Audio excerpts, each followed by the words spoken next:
All right. Looks like we are live. What's going on, everybody? Congratulations, Anthony. You are indeed first. Need.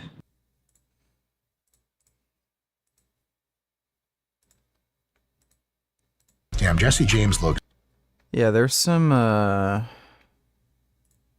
dumb videos tonight.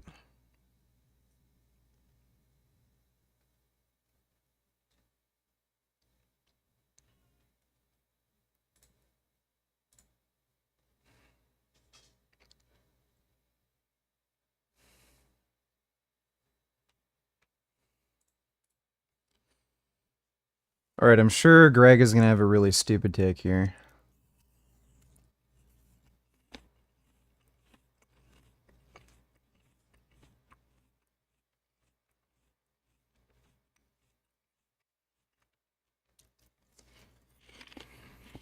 Does anyone think, raise your hand, if that is enough food for a 234-pound bodybuilder such as Sam Sulek, who just finished burning off 300 calories in 30 minutes of cardio?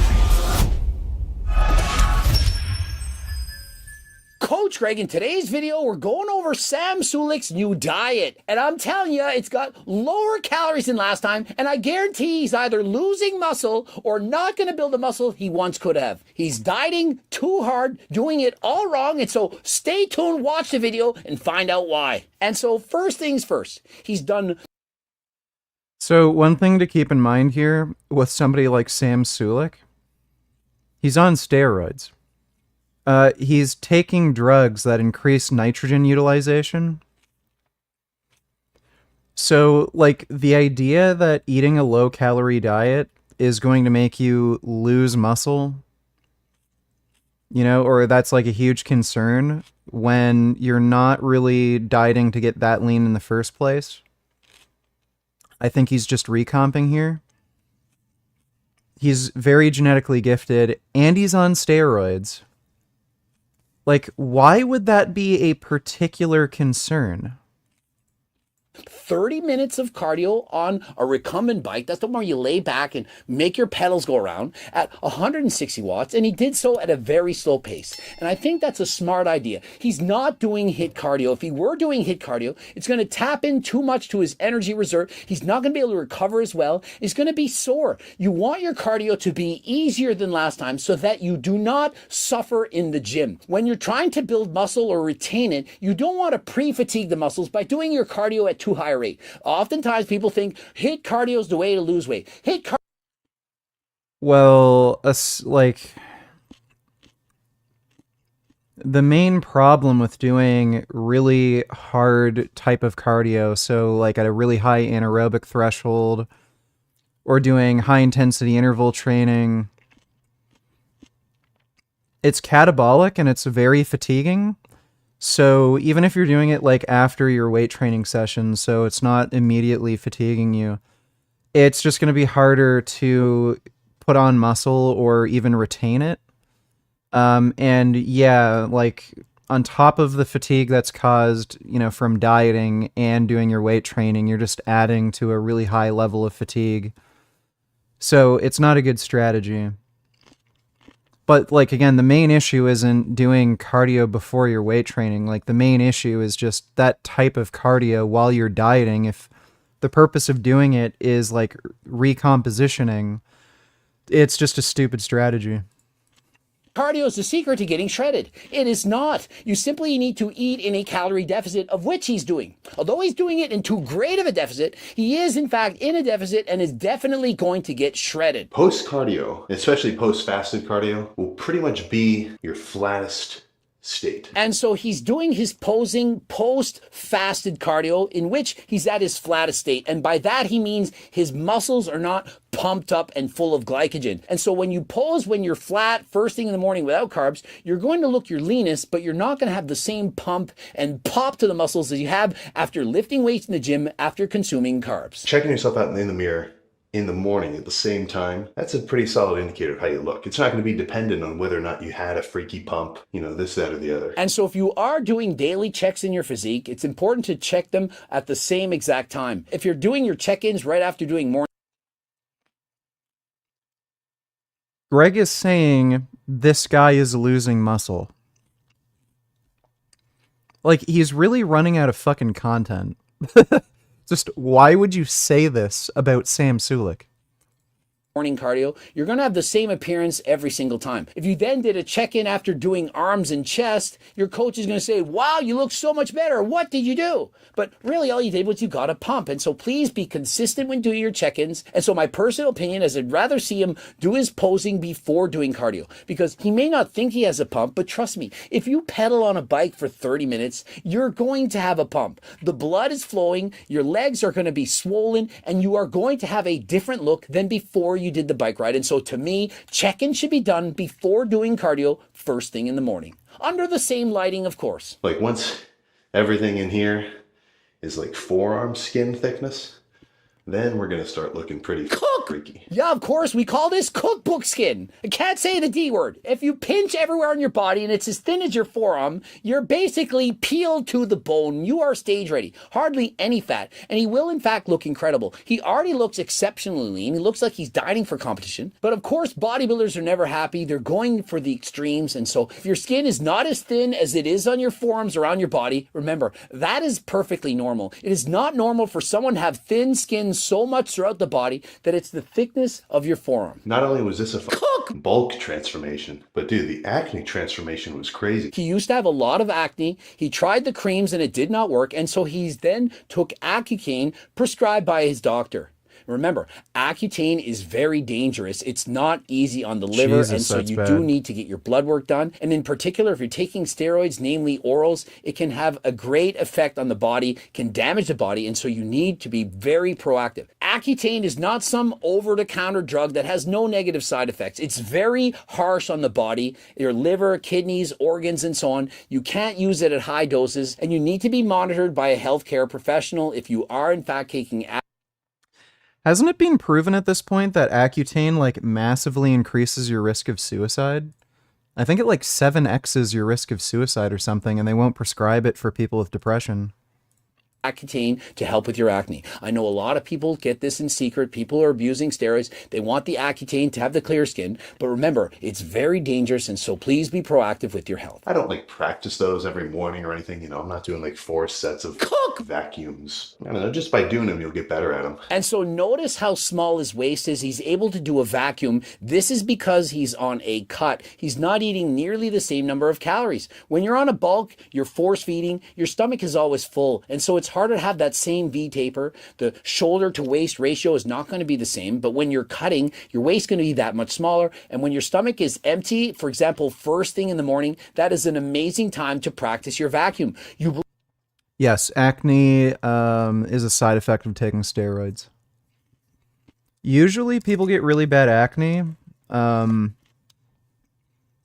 on or coming off steroids. It's not something that is usually it's not something that's persistent while you're on, but it's usually like the hormone change when you come on and then come off. Blow out all your air. Suck it in and do the front double bicep pose and hold it for a while and really practice having that very tiny waist. That can help you on your journey to the bodybuilding stage, as it's very difficult to hold these poses on stage. Wait out for.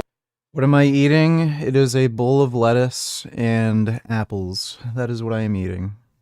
460 grams worth of egg whites out of the carton, straight into the pan. And so meal one is 460 grams of egg whites. And you might be thinking, why 460? Why not 500? Well, he did the math. He had 5 grams of protein per 46 mLs. And so 10 times 46 is 460, and 10 times 5 is 50. He wanted 50 grams of protein, and so he simply did the math. He has a kitchen scale, and he strongly suggests you use it. The more often you practice weighing your food, the less mistakes you're going to make. Eventually, over time, you might be able to do without the scale. But at the start of your weight loss journey, it's important to weigh out your foods and get used to portion size.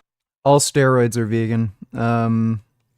They're actually made from plants. sizes. Everyone can guess at what they're eating, but unless you're weighing with a scale, you don't know what you're actually consuming. And another point I'd like to make, it's more important to use grams than cups. For example, if somebody says use a cup of oatmeal, a cup of rice, you might measure out that cup, but the cup is not correct. There are different size cups throughout the world. You probably didn't know that. And oftentimes with settling, a cup could be more or less than the grams indicated. And one thing I think it's very important to do is don't simply just taste test things. All too often I've had clients, they have the peanut butter around and they'll say, yeah, I'm just gonna have 1 tablespoon of peanut butter. It's just gonna be a snack. And they have a spoon and they start eating it. And before you know it, they've eaten half of the container. It's very easy to underestimate, underreport your calories. Meal number 1, god damn it. 50 grams of protein and 10 grams of carbs. And so meal number 1 is 50 grams of protein and only 10 grams of carbs. There's 4 calories in each of those grams. And so 60 times 4 is 240 calories. And so that is all he's eating for meal 1, 240 calories. Does anyone I think my first meal is like 180 or something. I have 350 grams of frozen blueberries. It's pretty low. But like again, that's all I need to get through a workout, and then I have my next meal. thing, raise your hand if that is enough food for a 234-pound bodybuilder such as Sam Sulek, who just finished burning off 300 calories in 30 minutes of cardio. And so, Well, apparently it is. That's like a really strange statement to make. He's dieting. Do you think that's enough food for a 230-pound guy? Like, he's dieting. The point is it's for it to not be enough food. You have to be in a deficit. So I don't know what he means by that statement. And again, supposing that he's still able to train hard, has enough energy to do what he needs to do, yeah, well, like, I guess that would be enough food. He's also on steroids, so he's taking drugs that increase nitrogen utilization. He doesn't need to eat as much as a normal fucking person to retain muscle. just really think about it. Use your thinking cap right now. He's burned off 300 calories on a bike and he's eating 240 calories. And so he's literally burned off more calories than he's eating. Why is there that distortion? Not to mention, we're not even tracking the calories he's burning just by breathing. His BMR. How could he maintain or build muscle onto his frame if he's not eating enough food? It's called steroids, Greg. It's called steroids. It's so stupid. Remember, this is a guy that just bulked. He was that close to 6,000 calories a day. His breakfast is 240. It makes no sense. If anything, this meal should have been consumed before during the bike, first thing in the morning. He would add protein, amino acids to readily be available to help him build muscle. Then meal 2 could have been had after doing the cardio and eaten something with perhaps a little bit more. So, I'm not a fan of fasted cardio, but there might be a reason why Sam is doing it. And you see a lot of bodybuilders on steroids do this. It is probably because of digestive upset caused by anabolic steroid use. So, hormones are involved in digestion, which a lot of people don't realize. That's actually why women suffer from constipation more often than men. It's because hormones help to, like, they're responsible for some aspect of your digestion. If you're taking steroids, you're particularly sensitive to anything to cause digestive upset. That's why you see bodybuilders eating like really strange foods. They'll eat like cream of rice or cream of wheat all the time. Stuff that you don't usually see normal people fucking eat. So, he probably doesn't want to eat before he does cardio just because food in general just makes his stomach feel kind of weird. Or carbs, protein, and or fats. And although he's on a cut, you still do need to consume healthy fats. I'm not saying you need them at every single meal, but if his diet is simply consisting of protein and or carbs, he's not going to get the essential fats that he needs. No sugar added. So that's another strange claim to make. So it's a diet. It's temporary. He has body fat, which is being used. So you technically don't need to consume substantive amount of fat if you're dieting, if the fat on your body is like being used for energy and shit. And he's on steroids. So like if there's a concern that his hormones are gonna like be off because he's not consuming enough fat, he's on steroids. Dodo donate $2. Also, are you gonna play Modern Warfare 3 Zombies? No. I don't like zombies. Like the zombies game in Call of Duty. Have you seen the reveal trailer? Do you think it's gonna be like more like a story? Let me take a look. As far as the prosecution of Trump is concerned, this is good for us in today's conditions because it shows the rottenness of the American system, which cannot pretend to teach others about democracy. All that is happening with Trump is the persecution of a political rival for political reasons. And this is done in front of the public of the United States and the whole world. As far as the prosecution of Trump is concerned, That is one of the most ridiculous things I've ever heard him say.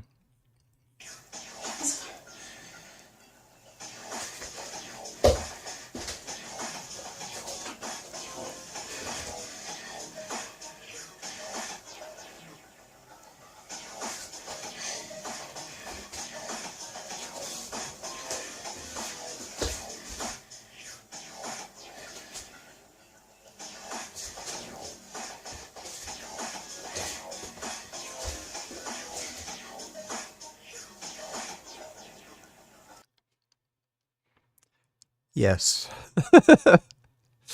Now, this is a story that you're not. That's great.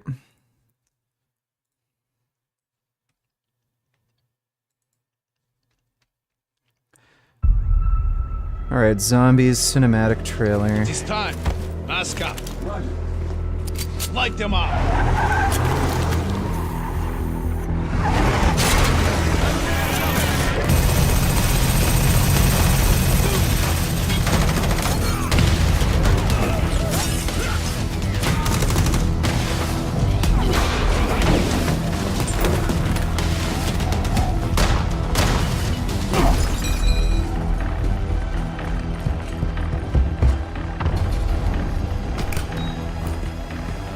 Go.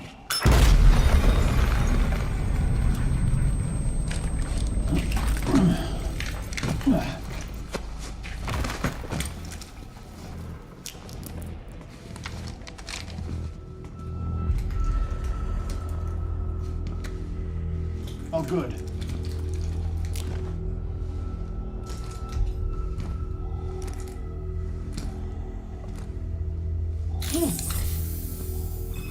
Room's clean.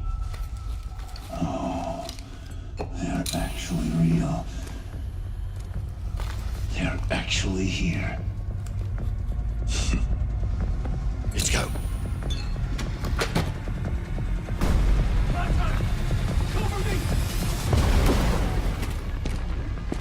Boss, we gotta go! It's the cops! Here they come! Put them down. Roger. Has to be like Mexico.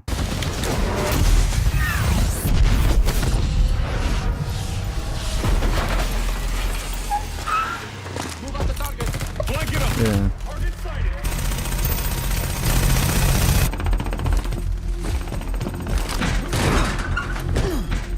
I'm just gonna skip ahead a bit.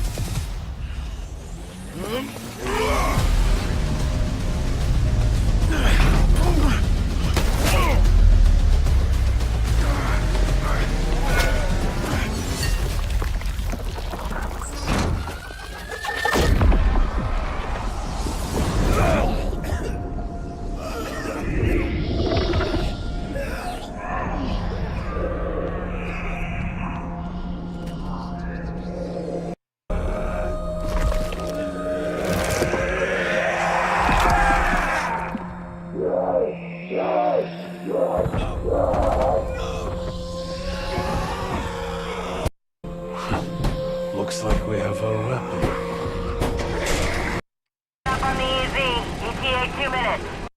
Checkpoints reported hostile contact. Then the whole town went dark. Until we know what's going on. What? Yeah, I don't think it's gonna have a story focus. I think it's just a cinematic trailer. That's it. It looks interesting, kind of, but usually I don't find the zombie mode fun. Maybe I'll play it on stream just because, but yeah. Land of the Mushrooms, $20. Oh god, do you remember this video? Lol, what the fuck was the point of this video again? That girl is pretty cute though. Let me see. Name? Oh, Yeah. We've seen this like 80 times. let me on tell you stream. my name. I'm confused because, you know, like we're supposed to believe in the ministry, right? So is the church and state supposed to be separate? I'm confused because I never went to school, right? Is a confused person get a resolution? I don't understand. You see, when you go like that, right, you have a cross, 2 sticks, right? And that's how I felt when I was in Waterloo. Because when I walked in Waterloo and smiled at people, they treated me like a vampire. They used the cross and they went like this by not smiling at me. In Toronto, hey, hi guys, you know me, Steve Spiros, easygoing. Those who know me, I'm a nobody. You understand? And you can't kill a person with no body. So why am I afraid? I'm not afraid. I'm afraid of the boogeyman. Who's the boogeyman? You figure it out. I'm getting out of here. I'm going back to Waterloo where the vampires hang out. And I'm gonna wear my sunglasses at night. You know why? Yeah, I don't know the full context of that whole interaction, but it was pretty funny. Thanks for that, Nation Land of Mushrooms. Alfred Shitcock, $20. Would you drink this milk? Over the last 9 years, I estimate my total donation numbers to be over 350,000 ounces. No. No. Thanks for that donation, dude. Sweet baby Ray's. And so he's saying the carbs are coming from no sugar added sweet baby Ray's. I don't know what that is, but I can say there's nothing wrong with adding in artificial sweeteners. No sugar added this, no sugar added that. It doesn't matter. It doesn't matter! You can even have non-nutritive sweetened beverages like Diet Pepsi. This is caffeine free. You can have Diet Kool-Aid, Mio Squirt, all these things perfectly okay to consume when you're on a diet. Let's see. Richard swallowed his own cum, donated $2. Hey guys, all right, have another tip, and this one is on an antiviral remedy. There is a natural compound that you can destroy the mechanism, and it dissolves the outer envelope around the virus because it's a fat layer. And so this thing goes in there and dissolves it. And the remedy is called monolaurin. And what is monolaurin? It's a natural compound in coconut oil. It's also in breast milk, but you're probably gonna get it in coconut oil. Monolaurin is a super concentrated lauric acid. Okay, so it's a fat, a healthy fat. It's really good for the immune system, but it dismantles viruses. And so if you have a chronic fatigue syndrome or some type of flu virus or some type of herpes or whatever, but it's also good for resistant type viruses. The fuck? Resistant type bacteria. So if you want to bulletproof your immune system, that's one thing you might want to check out and see if it. Yeah, bro, this guy's channel needs to get taken down. Like, holy shit. Like, he is an absolute insane fucking quack. Holy shit, that is stupid. Yeah, what a piece of crap. Thanks for the donation, Richard swallowed his own cum. Did you go to Vegandale yesterday?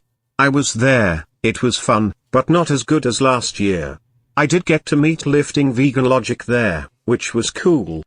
Yeah, I did go. I thought it was better than last year because it wasn't insanely ridiculously hot. There was also way too many fucking people the year before, too. It made it so that you couldn't really get any food. So I much preferred it compared to the year before. Primarily due to the weather, but also it wasn't quite as busy, so I could actually go around while the booths and have whatever I want without waiting like an hour in line. Favorite thing there was probably from a food truck. It was deep fried mushrooms. Those were so fucking good. Like, goddamn, I wish I could have those every day. I also had deep fried Oreos. The deep fried Oreos are really good. Thanks for the donation, though, Sander Bling. And I also saw Lifting Vegan Logic there. And I said hi.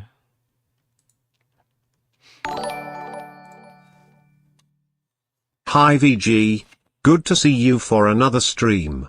I have to agree with Majority Report here. This Peterson impression was great. This is gonna upset someone by the name of Sam Cedar because someone is encroaching on his territory of Jordan Peterson impressions. This is Diggle does voices, doing a bit, pretending to be Jordan Peterson, forgetting his computer password. Forgotten passwords, try that. Security question. What was the name of your first pet? Well, I'm not sure I understand the question. That begs the question, what do you mean by name? And what do you mean by pet? A pet is simply something you own, over which you have dominion, you know? By that definition, your body is a pet to your mind. It bends to its will. When you're born with your body and nothing else, and that's bloody hard. And how you deal with that? But if you follow that to its logical conclusion, then my first pet must be my body. Let's try that. My body. Damn it! Pretty good. Didn't think that was particularly funny, but the impression was good. Thanks for the donation, Adam. And although the World Health Organization made a post saying aspartame, oh my goodness, it's maybe going to cause cancer, they also added aloe vera. They also had on a higher level, as in more worrisome than aloe vera and aspartame, that if you go outside, it's more dangerous. Also on the list, staying up past midnight. And so, yeah, you can get up in arms, freak out, scared of all the artificial sweeteners, or you can realize just how ridiculous this actually sounds. Honestly, egg, you could put what the hell you want on egg whites. Like Terry, I've been known to throw some mustard on from time to time. Obviously not right now. And so Sam Sulek says, feel free to add in the condiments, and I do agree. Low-calorie condiments, that is. He says mustard. Be careful if it's honey mustard and there's sugar in it, those calories are going to add up. And so if you're going to add ketchup, make sure that it's low in calories, sugar-free, or no sugar-added ketchup, like this from Heinz. This is the one I went and got it from my fridge. And so in comparison, this one only has 10 calories. Regular ketchup's going to have 20 to 25 calories per tablespoon. And most... Why does he have, like, 20 bottles of ketchup? I was about to ask. The fuck? Does he buy it in bulk and just have it standing on his fucking table? That's really weird. I don't know how anybody could like ketchup that much. Does he drink it? Ketchup isn't even that good. Like, fucking boomer food.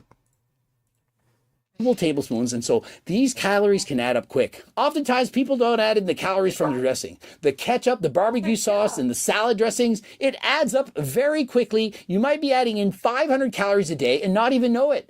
Or another example, people are cooking their vegetables and using oil for stir fries, putting in 1 or 2 tablespoons and not adding in those calories. And so please be very cautious. Use Pam cooking spray. Don't add butter. These small changes can make a night and day difference in your weight loss journey. Why would I eat this instead of just drinking a protein shake? It's just not filling. But remember, Sam is referring to a regular protein shake. He hasn't perhaps watched any of my videos. He doesn't know about anabolic protein ice cream. Remember, you make the protein ice cream, 240 calories, the same thing. You hold it over your head, it's an entire blender full, and you're full. And so imagine if Sam Sulek had my cookbook and was doing his cut.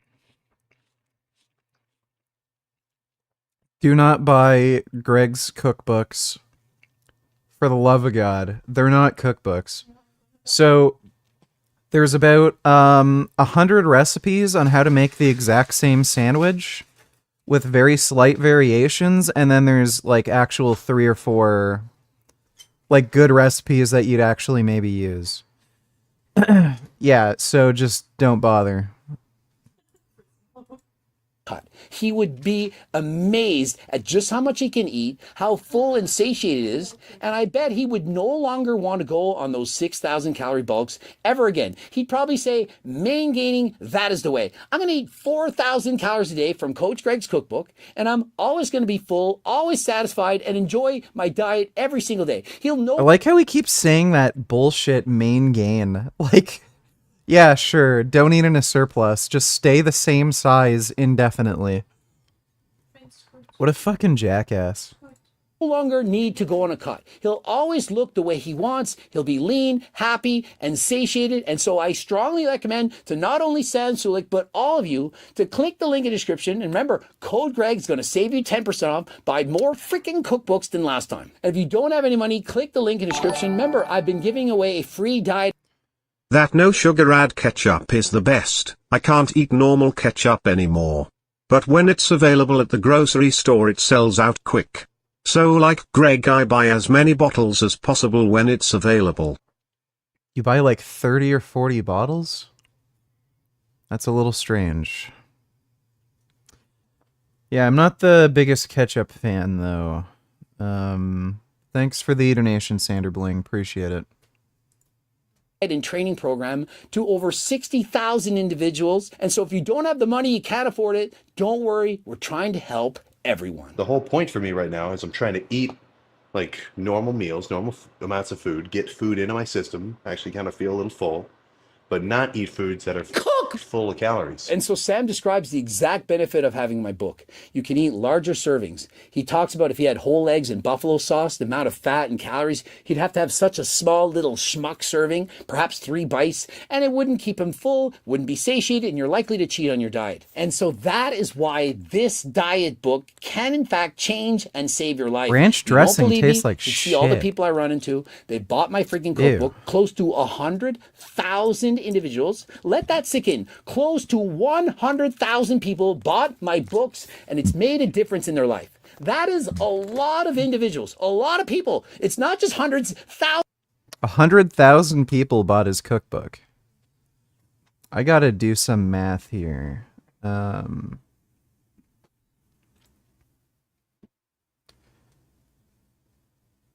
So his cookbook 3.0 is 150. His ultimate anabolic cookbook is 80. And he's saying he sold 100,000 copies. So, oh yeah, and then the ultimate anabolic cookbook, I'm assuming that's the first version, 70. Is that where you make sandwiches 5 times? Yeah. No, like 50 times. So, let's go with the lowest number here. 70 times 100,000. So he made $7 million off his fucking cookbook, and that's the lowest estimate too.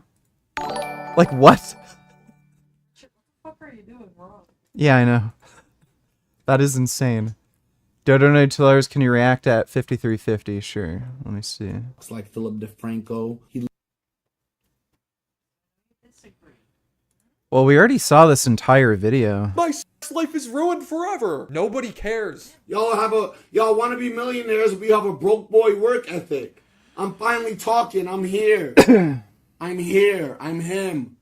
Zerka, my chat's telling me that you're talking about me right now. You know what it feels like when they're telling me you're yelling? Because I believe in energies and shit. Your head is right here. You're slobbing on me so hard, dog. I'm 9 inches deep down your throat. You're gagging. I'm plugging your nose with my 2 fingers, dog. Your eyes are watering. You're crying. I think he's getting off to this. Liberal. Yeah, we already saw that, like either yesterday or the day before, but I don't like Zerka, so yeah, base take.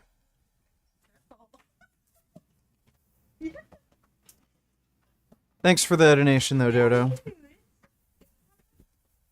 Ugh.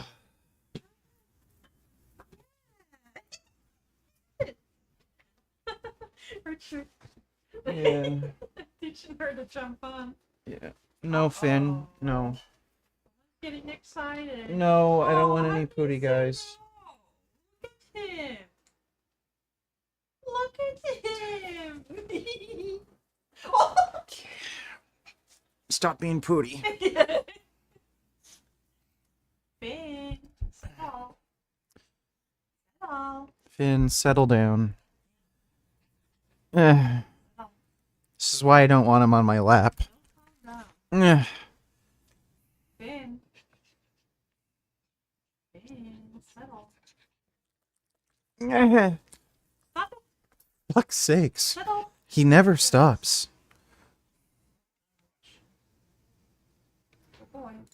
Thousands, tens of thousands, close to 100,000 people.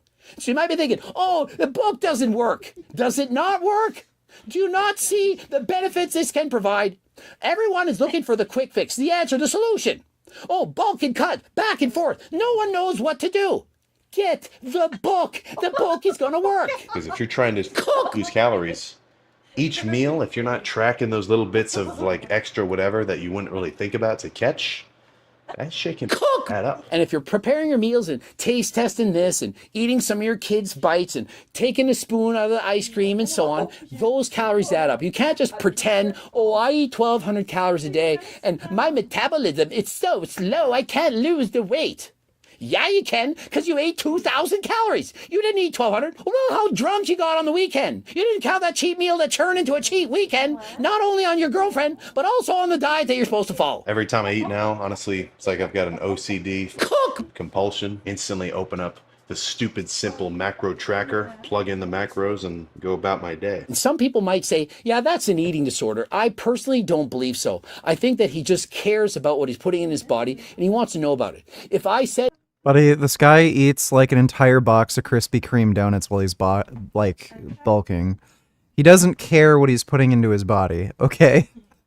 That every time I went to the store, I look at the price tag before I buy those shoes, those pants, and so on. Would you say I have a shopping disorder? Of course not. You'd say, I want to be a smart consumer. And so he wants to be a smart and intelligent consumer. And so he's weighing out what he's putting into his body. That does not mean you have some kind of ED.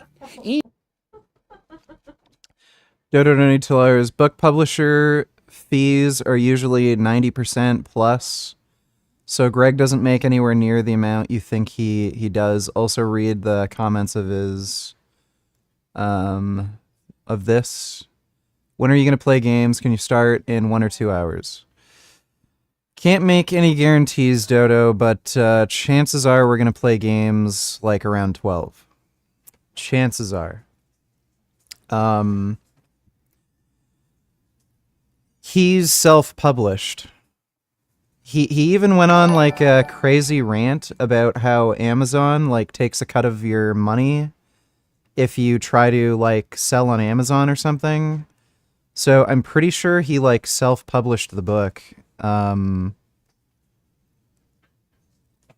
Is there a physical copy of the book? Or is it... I'm pretty sure it's only an ebook. Like, I would be surprised if he was losing more than 50% on those books. Like, he's greedy as fuck, so there's no way he went to a publisher, they took 90% of the profits, and he'd be okay with that. Let me see. Dodo. Well, folks, Russell Brand has been accused of... Russell Brand targeted by Parliament. Are you fucking kidding me? Anybody who believes these allegations is beyond help. This is a coordinated hit job. It's clearly not. These are all women that are unrelated to each other, and there's evidence behind the allegations. Like, there's the text message that Russell Brand sent after raping a woman. If you have to profusely apologize after having sex, it was probably rape, okay? Unless, like, you farted really bad, or you pooped yourself, or you wee-weed on somebody when you didn't intend to. If you send a text message profusely apologizing after sex, it was probably rape. Good for Rumble for standing its ground and telling these people exactly where to go. Oh my god, dude. Yeah, all of these are like, we stand with Russell Brand. Like, he's clearly guilty. Just holy fuck, bro. Thanks for the nation, though, Dodo. Chip Johnson donated $2. Hey, bro, I made a short film with a few friends. Here's a short clip. Can you critique? Man, your soul smells so good. I'm strangely turned on. Wow, why am I so...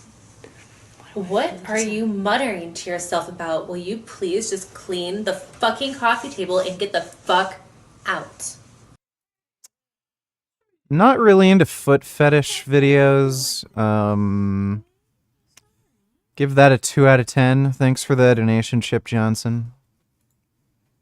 Eating is when it becomes an unhealthy obsession that's negative affecting his life. Does it look like it's negatively affecting his life? As I record this, he has over 900,000 followers, and by the time you get him, I have 1 million. The guy... Oh my god. Greg judges whether or not somebody has like an eating disorder or body image issues based on the amount of subscribers they have? Like, what? This is insane. He's saying his like obsessive compulsive issues around his food aren't a problem because Sam Sulek has a big follower count. Like, what the fuck? Guy is not having a hard life. He's not being negatively impacted. If anything, it's a I don't know how the fuck you can claim he's not having a hard life. You don't know what he's going through. positive impact. And so I don't think it's a problem. And in comparison, if you just eat anything and everything you want, you're eating chocolate milk, you're eating ice cream, chips, burgers, fries, you don't care, you just eat, and you're morbidly obese, does that not represent some form of disorder? You're morbidly obese. You're eating what you want. You don't care. You just love your body and all of it. So much body you love, you can't even put your own arms around your stomach. How is that? You're just mentioning another extreme. That doesn't mean what Sam Sulek is doing isn't causing him mental distress. Healthy. It is not. It's not super easy to start, you know, because you're going from just eating whatever the fuck, basically, to now every time you eat something, you either have to read the label or look it up or weigh it. And so it is a hassle to start. When you go from eating anything you want, not caring, to suddenly caring about your diet and tracking calories, it is a lot of work. You're weighing the foods that you're eating. But remember, it doesn't have to... I never found that difficult. I always enjoyed calculating calories that I'm eating and weighing my food. I don't know. It's probably like an autism thing. I just like calculating things. Why do I feel depressed after watching prom? It is likely due to low testosterone. So there's evidence that post-ejaculatory syndrome, so having feelings of depression, shame, exhaustion, anxiety after you ejaculate, whether it's from masturbating, watching porn, or otherwise, it seems to coincide with low testosterone. So I would recommend getting a hormone panel and making sure your hormones are okay. Thanks for the donation, though, Keke. Maybe you're just, like, I don't know, pussy or something. You should be proud of yourself every time you masturbate. Especially to hentai. Thanks for the donation. React to the Holy Day Massacre, please. Florida wildlife officers mistakenly kill legally owned pregnant boa constrictor. A snake scandal in Florida. The boa scandal. What? The boa. The pregnant boa. No. No. Oh my God, that guy's gonna flip out. According to the United States Association of Reptile Keepers, or USARK, this video shows officers with the Florida Fish and Wildlife Conservation Commission accidentally killing a pet boa constrictor that was pregnant with up to $100,000 worth of other snakes.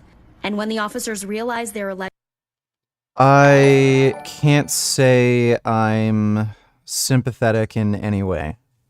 As far as I understand, there's no way to actually feed a snake vegan. I don't know if anybody's tried. Like, you could maybe try force feeding a snake, like, vegan cat food. That could work. Like, you could shove it down its throat, and then, I don't know. But I don't think anybody's tried. But otherwise, like, yeah, these people are going to feed them either live or dead mice and shit, so... I don't care if these animals are killed, considering what they're being fed. Alleged mistake. Disbelief. One officer immediately raising his hands to his head and appearing to mouth, "We messed up." And 20 minutes later... Yep, that's police for you. Thanks for the nation, Dodo. 6U donated $2. Let me see. You're a vegan, I'm a meat eater. Why can't we just both live happily in each other's orbit? Why can't you let me just get on with eating meat and you eat your gruel and we'll all go home happy? You can all be as hangry as you like and not have meat. I don't believe in the science of a strictly vegan diet. If vegan diets worked, a lot of animals wouldn't eat other animals. Do you believe in the climate crisis? Yes. Well, the animal agriculture, farming and fishing is a leading cause of the climate crisis. You know what's also a leading cause of climate crisis? Planes which carry vast amounts of your avocados and your almonds from California and fly them thousands I don't think they're flown. I'm pretty sure they're trucked. of miles to your table here in your vegan cafe. And then they also... Yeah, so if we move to a completely plant-based food system, that would mitigate about 30% of global greenhouse gas emissions. So go in trucks, and that is an environmental hazard too. So you're not only are you killing... Yeah, there's actually more transportation used in animal agriculture than in plant agriculture because you have to move plants to the animals, you know, that have to be fed, and then you have to transport the animals. You also have to transport their feces and shit. There's more actual transportation, emissions from transportation in animal agriculture than in plant agriculture. So that's just a stupid claim. Billions of bees, you're destroying the planet. And yet you have the brass neck to sit here in between munching your almonds and your avocados and start preaching to me. You know, I think at this point somebody ought to just challenge Pierce Morgan to an MMA match.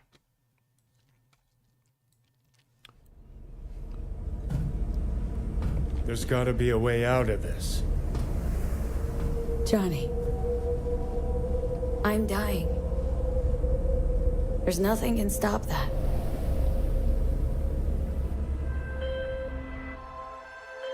V. So, does anybody know if Phantom Liberty is like is it a story that happened within the main campaign, or is it sort of a sequel technically to the main campaign? Because I don't want to spoil the main campaign for you, but it's strange that you're talking to Silverhand still. My name is Songbird. I'm an NUS intelligence analyst. I know about the bomb ticking in your head. And I can save your life. What's the catch? I need you to get to Dogtown. Attention all Dogtown residents. The President managed to crash her Space Force One into our humble district. Man's got 1,001 reasons to want Myers as a hostage. Sleeper agents. Time to wake them up. So NUSA's tossing us back into the fray, huh? Stay sharp. We're in the wolf's den now. Get Myers out of there. Time to evac. Her safety is the top priority. Shit! They catch us out here, we're dead. Wait, hear that? God almighty! It's moving! Run! This way! Quick!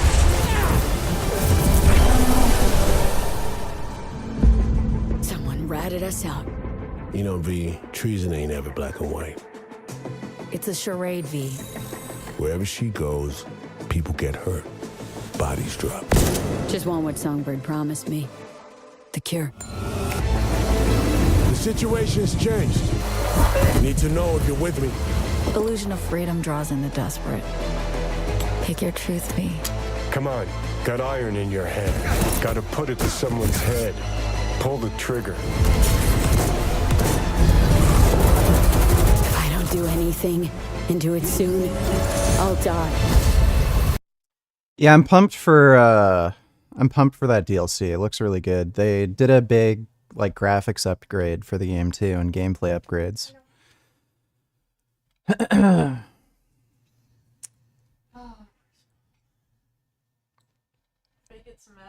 The man in the center.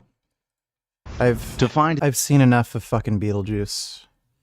Does male cinematic V look like the voice actor? Let me take a look. A little bit. Just a little bit. That's funny that's the guy who voiced Jackie Wells. Keanu Reeves looks like a lot like Keanu Reeves in the game too. Yeah, but just a little bit. Thanks for that donation, 6U. Could you twerk to this? Let me take a look.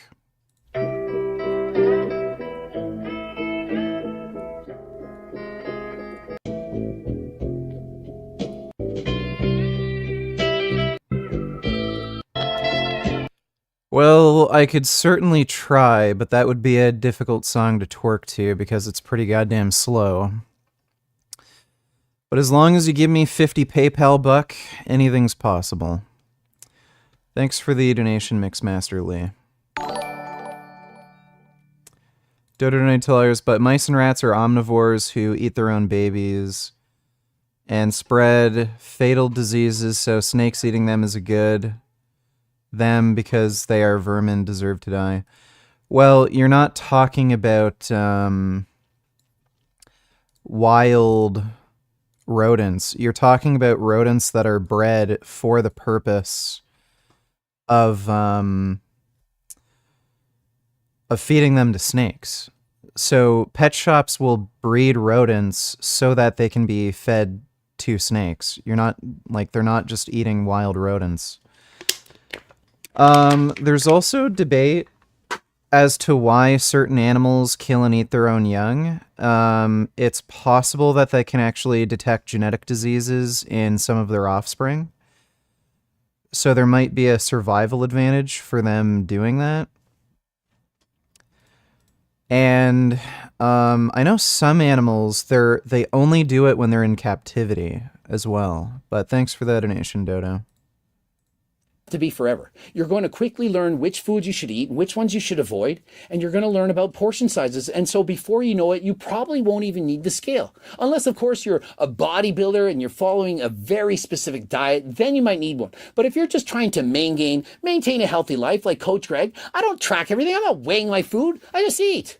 But I know how I look, I'm used to this, and I know approximately the calories in the foods that I'm eating. Well, here's the thing. It's easy for some people to actually just eyeball their food. Like, I can tell if I'm in a caloric deficit or in a caloric surplus just by the way I feel. I don't even need to track anything. I don't know if it's like some feeling that I get, like with blood pressure or something, but I know when I'm in a deficit and I know when I'm in a surplus. So yeah, if you have that sort of sense, you don't need to track your food, but so many people just overeat sort of naturally.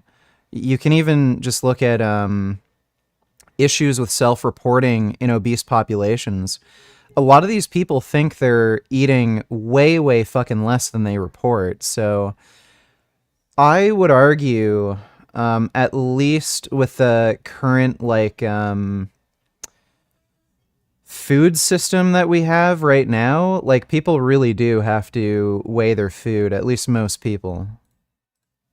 And I can portion control. And of course, the cookbook's going to make it easy. I have portion controls, 100-gram serving sizes for fruits and vegetables, how much protein, fiber, various things that are in it. And so all you need to do is get the book, flip through it. You're going to learn so much, going to be easier than last time. And if you want even more help, the Circle Diet Book, My Life's Work, How to Lose Weight, Keep It Off for the Rest of Your Life, 6 hours of reading. It's very easy to read. Remember, I was a school teacher, made it very easy. And so what you do is you read the book, you'll be able to apply the information immediately. Not in the future. You will know exactly what to do right now. Eat, sleep, lift. Those are like the classic funny-ass motivational shirts, whatever. Many of you, you're all doing the training right. You're training harder than last time. You're doing everything right. But you're not getting in enough. And I got like soft. Like the abs disappeared. And so Sam is 100% right. Within months of following a healthy diet, you can make or break your physique. You can look significantly leaner or you can look significantly faster. So this is extremely strange, and I think Greg is lying in this video. He's only critiquing one single meal that Sam had. Why would he do that? Like, if Sam was under-eating, like, in a way that Greg would think whatever Greg thinks constitutes under-eating, why wouldn't he have shown his whole fucking day of eating? So Sam is probably eating a reasonable amount of food. Greg's just a fucking liar who's hungry for content. Yeah, that's kind of fishy that Greg would do that.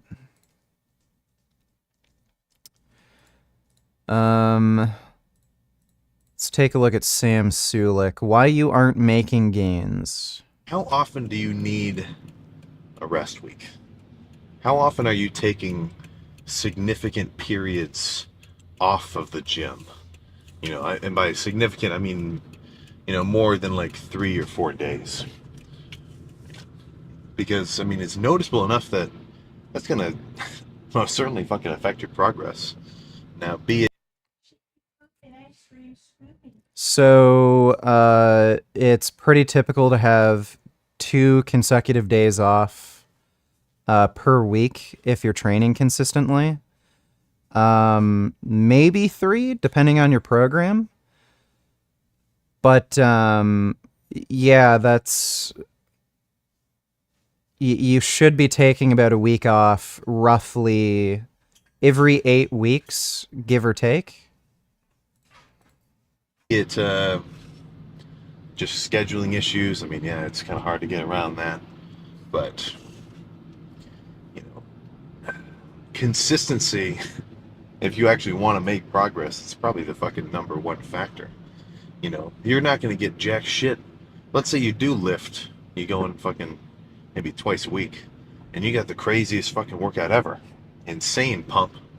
But then you don't go in the rest of the days, man. I mean, you know, I guess Mike Menser might think that that's a good idea. You know, I love how he's taking shots at Mike Menser. Yeah, fuck Mike Menser.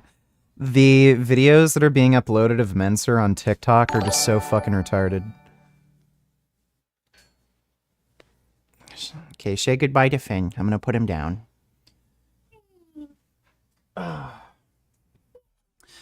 Dodo don't need $2, but by your own logic, those mice and rats are violating the rights of their own offspring, also captive mice and rats. Do it, so what's stopping feeder mice and rats from doing it? I don't really want to watch that. But thanks for the donation, Dodo.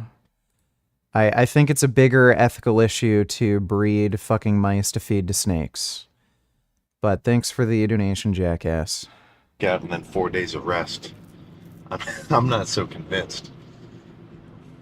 As far as I can tell, it's better to go in near daily than to try to take, you know, a lot of time off.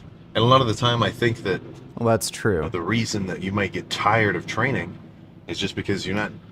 Your split or your workouts or whatever, they're not really tailored to your own, you know, personal needs. Like, let's say you've got a workout routine that your buddy puts... I think most people just don't like training in general. I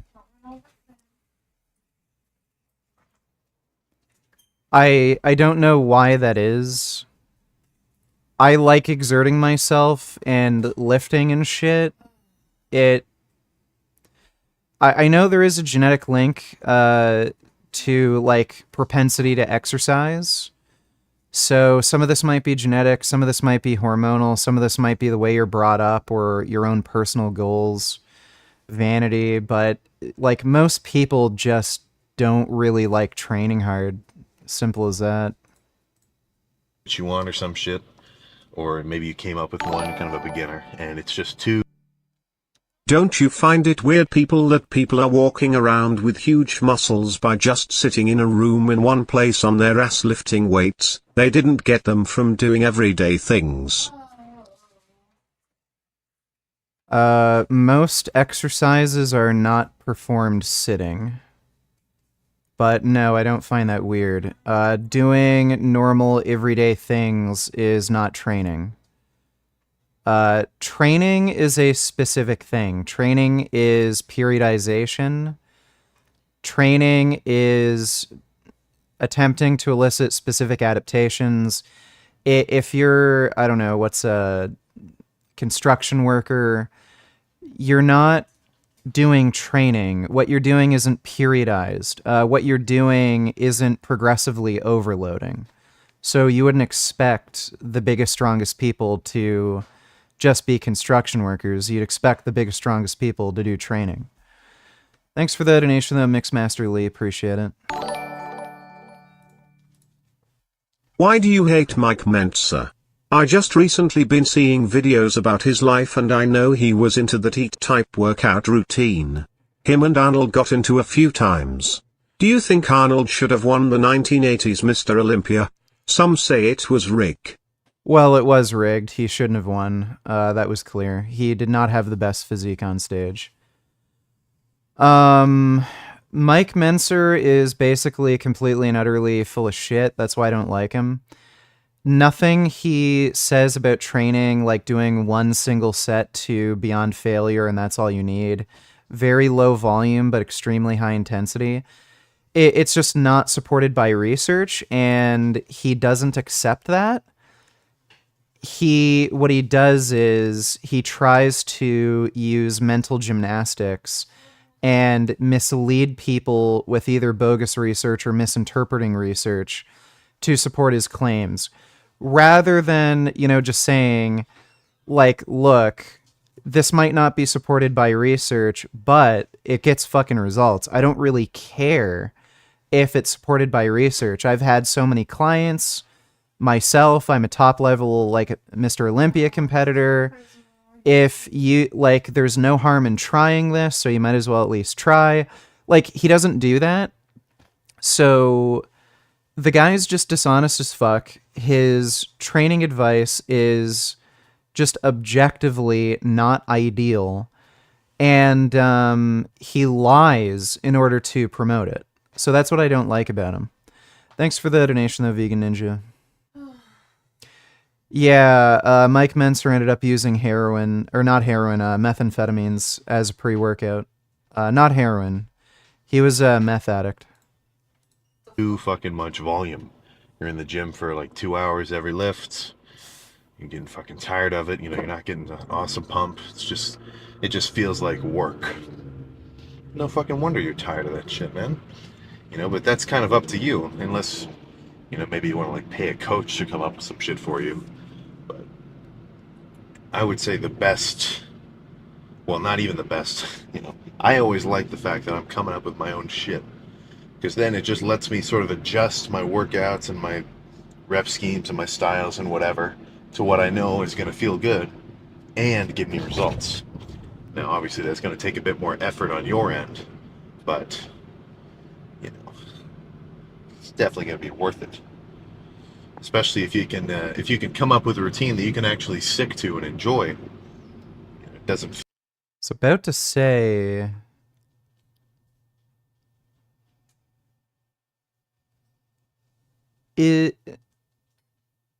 No, I was gonna say is he driving a right-hand drive car?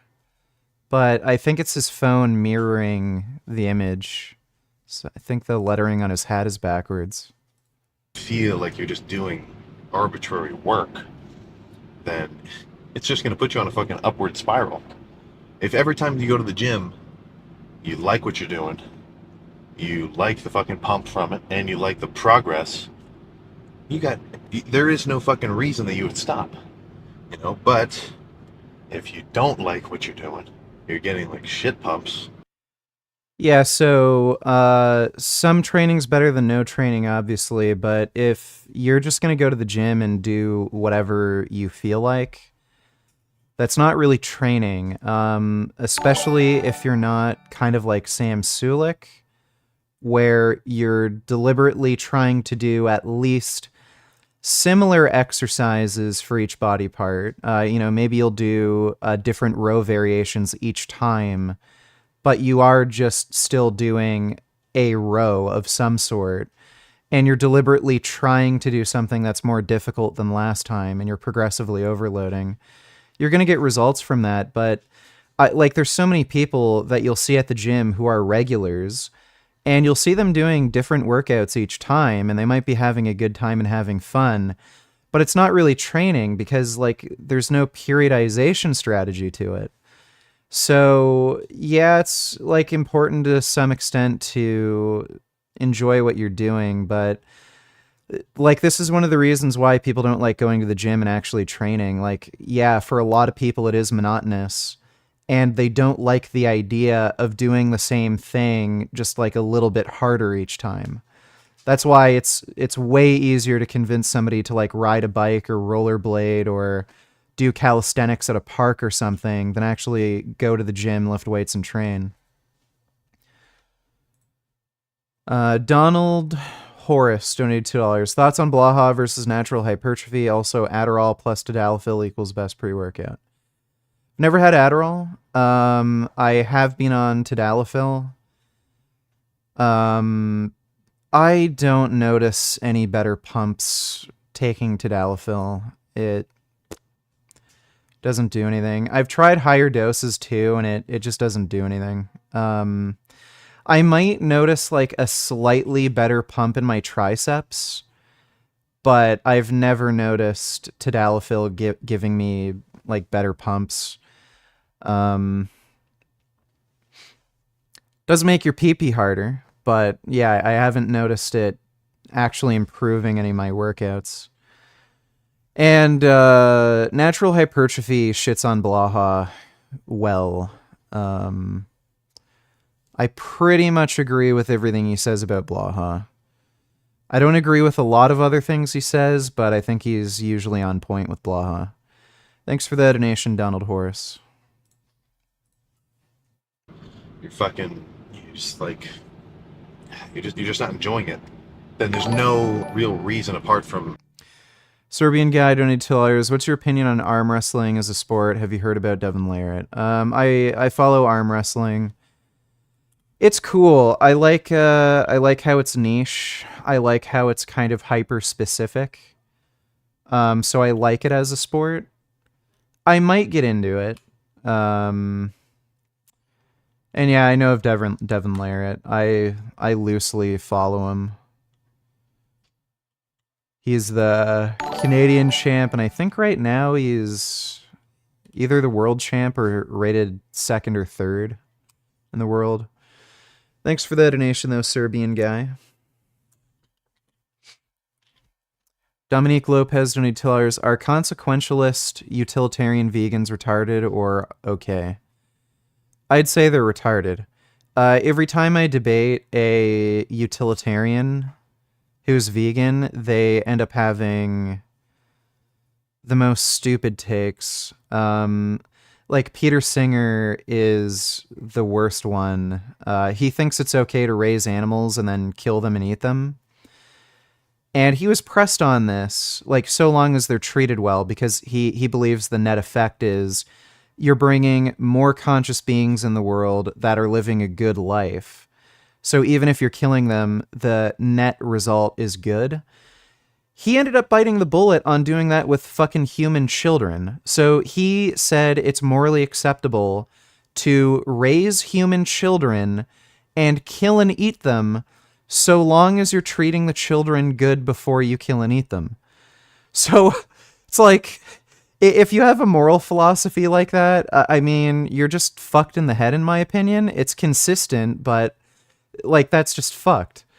So you can't define veganism with a utilitarian ethic. Veganism is deontological, and it's the idea of giving human rights to animals. Or else, again, you're going to have to bite the bullet on killing fucking children and eating them. So, yeah, I I don't like utilitarian ethics. Thanks for the donation, though, Dominique. You know, perhaps just your own discipline that's going to keep you lifting. You know, ideally, you want your progress to be an upward spiral. Like, let's say you're a beginner. I wouldn't define progress as an upward spiral. I would define progress as asymptotic. So each mesocycle that you complete, the top of the asymptote and the bottom of the asymptote should be higher. So it looks more like this. It's kind of like an upwards wavy line and not a spiral. That doesn't make any sense to me, a spiral. No gains yet. First week is pretty hard. Second week, noticeably easier than the first. And then gradually it gets easier. And then you actually start to, holy shit, I got a fucking bicep pain. Whoa. Like shit like that. It's just going to make you keep fucking going up. But if you're just tired all the time, and you're not really enjoying what you're doing, maybe you're not putting enough effort into your diet, or you're not sleeping enough, then if every time you go to the gym you attribute it with fucking, negative experiences, I mean, you almost just can't be blamed for not wanting to go in. So I would most certainly want you to reflect on your training routine and maybe think of any kind of aspect of it that you don't necessarily love, and potentially try to morph it around into something that you could be a little bit more agreeable to. Now that does not mean, oh, leg day's pretty hard for me, I'm gonna skip leg day. That's I'm not talking about that far, but we're like 2 minutes away. Let's just fucking get started. Yeah, if you're talking about your average person, like really, most people just don't like training. Training is a unique thing. It's easy to convince somebody to exercise, but training's totally different. Like what Sam is basically talking about right here is exercise. He's not really talking about training, and I'm in support of exercise. More people should exercise, but it's not training. So yeah, if that's all you can do, exercise, and training isn't your thing, you don't like periodization, then just exercise. But you kind of have to be aware of what you're actually doing and have the right expectations. Just because you're going to the gym and lifting weights, it doesn't mean you're gonna like really grow. You have to train. You can't just go in, do whatever exercises you want, not have a periodization strategy, and not progressively overload. So I think he is just missing a little piece of the puzzle here, and he doesn't understand that a lot of people just don't like training, plain and simple. See, this is a clips channel.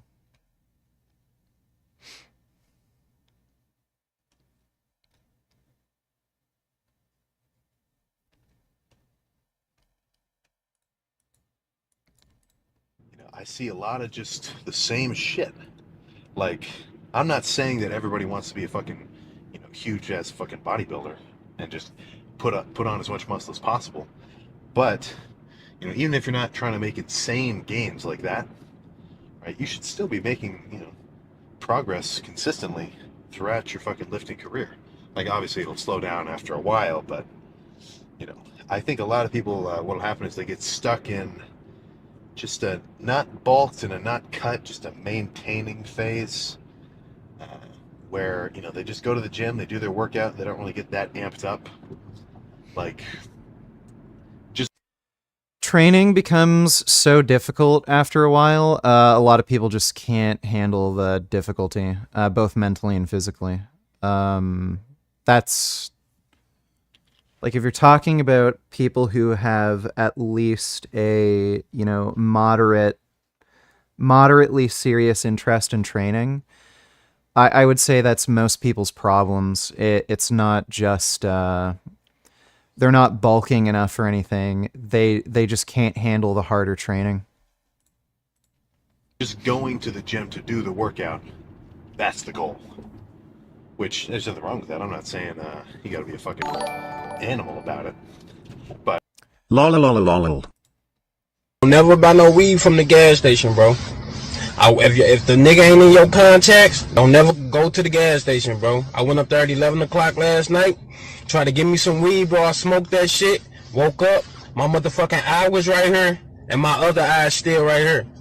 Explain, bro. I got to go look for this nigga, bro. What the fuck did you sell me, bro? Look at me, bro. I'm hideous. Not funny. I've seen that before. And it's not funny. But thanks for the donation, V.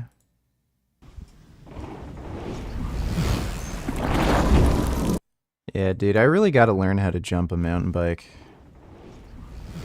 That looks like a lot of fun. My uncle actually got a collapsed lung and needed surgery because he fell on his mountain bike. He was trying to do a jump or something. But, yeah, that looks like a lot of fun.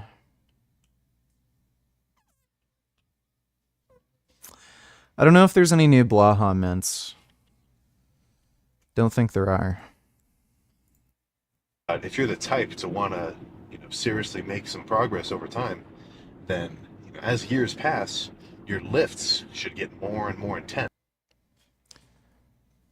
Yes, the harder than last time thing is true. All right, so Isaac sent me, Ask Yourself, sent me this channel, said it's probably interesting to react to. And this appears to be one of these like fake ass alpha male self-improvement channels. I can already tell the reason this guy is not getting good views is because every single thumbnail is exactly the same. But let's take a look. The new alpha male is this. I think one of the best things that's ever happened to me, bro, is being hated by alpha males. And that really solidifies to me that I'm a young man that's different. I think people are upset at you when you don't wear a towel going into the sauna, not because you're an alpha male, but because it's just gross. You're not alpha because you're that one dude who walks in without a towel. Different. And it's the best thing. Because what I want you to understand is alpha males, they're not really alpha males, bro. They're not. He would know. See, this world has changed the perspective of what it means to be an alpha male, right? We've all got it in our heads because of social media, because of where we've been born and raised. The alpha male, right? You look at him funny, he's gonna come. Bro, I don't think you can call yourself an alpha male and wear AirPods. You know what Chads wear? Fucking bone conducting headphones. That's the Chad move, alright? If you wear AirPods, you can't call yourself an alpha male. Right? You look at him funny, he's gonna come fight you.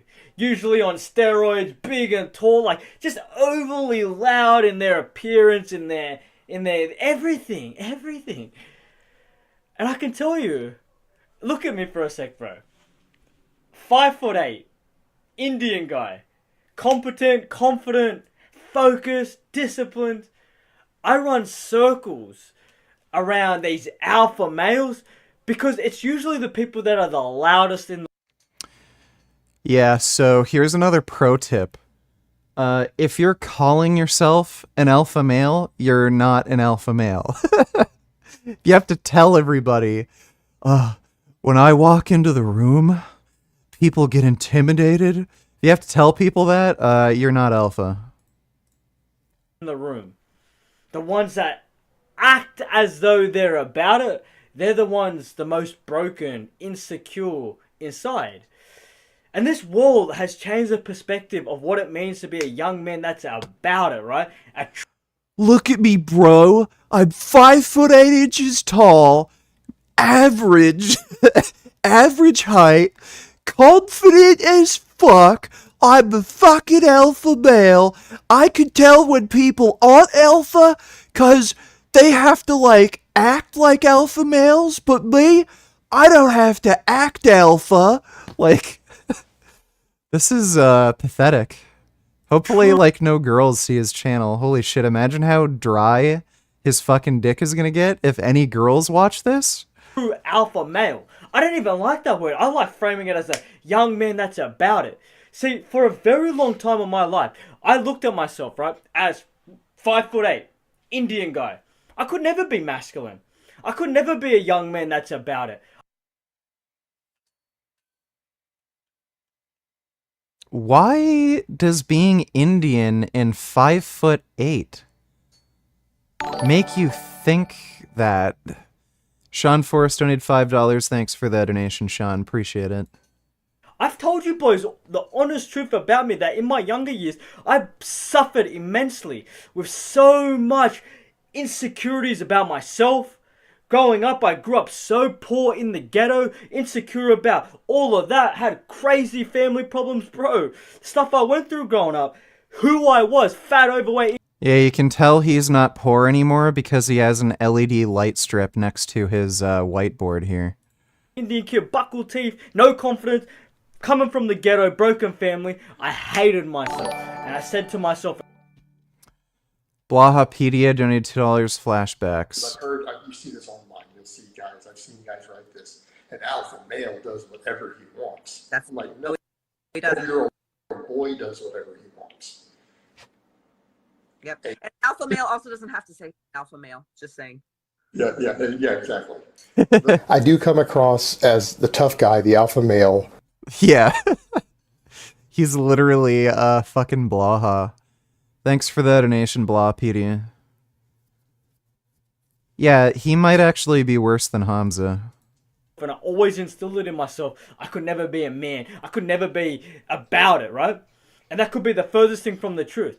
Because I've always said this as well. Go back a few videos or whenever I filmed this video, I used to portray to the world that I actually was about it. That I was confident. That I was, you know, this guy that was cool. And Who is this man? What is his weight and height? He appears to be a true natty. How are you feeling? Eat before stream? I ate right at the beginning of stream. I just had some lettuce and apples. I'm feeling good. I had a good workout today. It was productive. Didn't train too hard because I had a long day yesterday. And it's the middle of the week for me, so this session wasn't supposed to be too difficult anyway. This guy is named Christopher Singh, according to his YouTube handle. He said he's 5'8". If I had to guess, he's probably around 160. And Ask Yourself sent me his channel. I didn't know of him before today. Yeah, apparently he's just one of these, you know, lame-ass fake alpha male self-improvement channels. You know, just another lol cow we can react to. Thanks for the donation though, Sam. He's so fucking animated too. It's hard to watch because he keeps moving his hands like right in front of the camera. and all this, but I was broken on the inside. And this is what I'm starting to realize. We're chasing, or so many of you boys are chasing, the external validation of what it means to be an He always does this thing with his mouth. He goes like this. alpha male. Walk around, you know, looking as though you're gonna fight people, probably smoking a cigar or something, but you got no money, driving this car that you financed because, you know, people are gonna think, oh, look at you, like, you're the man. What do you mean, a car you financed? Most people have to finance a car. Like, yeah, like, what's the point of fucking saving up, like, what, $30,000 for a fucking car when you could just finance it? Have like, what, $400 a month payments? It's wrong. Because I'll tell you this one thing. The new modern day alpha male is a young man that's focused, disciplined, striving to have the best life that he possibly can. To be a young man centered around God. To be a young man that's truly is trying to... Centered around God makes you an alpha male. I think that makes you a fucking ignorant moron. Ramp up his life, his family's life. Be a young man that's trying to strive for knowledge and learn and to help others. That's what... If you're striving for knowledge and you want to learn things, you're going to be atheist. You're going to at least end up atheist. An alpha male is in today's world. But no one knows it. I know it, and I'm trying to pass this message on to you. That the alpha males that you think are alpha males or high value men or all this, it's wrong. You've got to chase what's in here to be a young man that's an alpha male. You got to... Yeah, I mean, so like if a femboy really wants to grow their OnlyFans and make like good cash, I guess that's an alpha male now, because, you know, they're on their purpose and they're, you know, making cash, living the best life they can. So all the femboys you're sub to on OnlyFans, those are alpha. Strive to be at peace. Strive to be focused on your mission. Strive to be helping others. Strive to be strong, not only mentally but physically. Be a young man that starts to truly excel himself from all the areas that Stop we must. clapping. Oh my That's God. how you become an alpha male. And I'm going to teach you the most important... Like, bro, this guy keeps like almost spitting. Have you noticed? Hi VG. I hope you are doing amazing tonight. WTF is wrong with your country?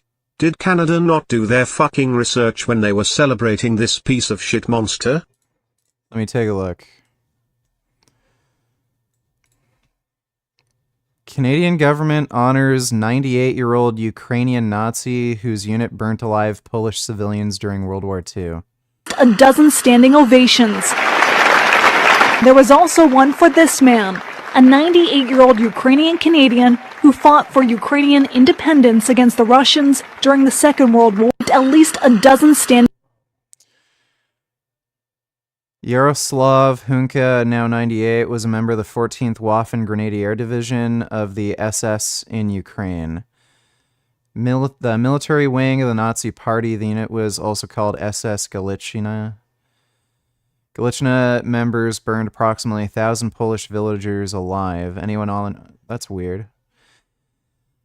Yeah, I guess they didn't do their research.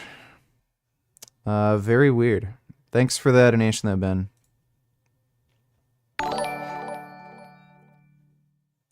You're in the VCO UK 2024 poll to appear there. I don't know if you know, but if you get in, can we have an arm wrestle? I've gained muscle by doing everyday things. My whole arms are solid, not just in places like most weightlifters are.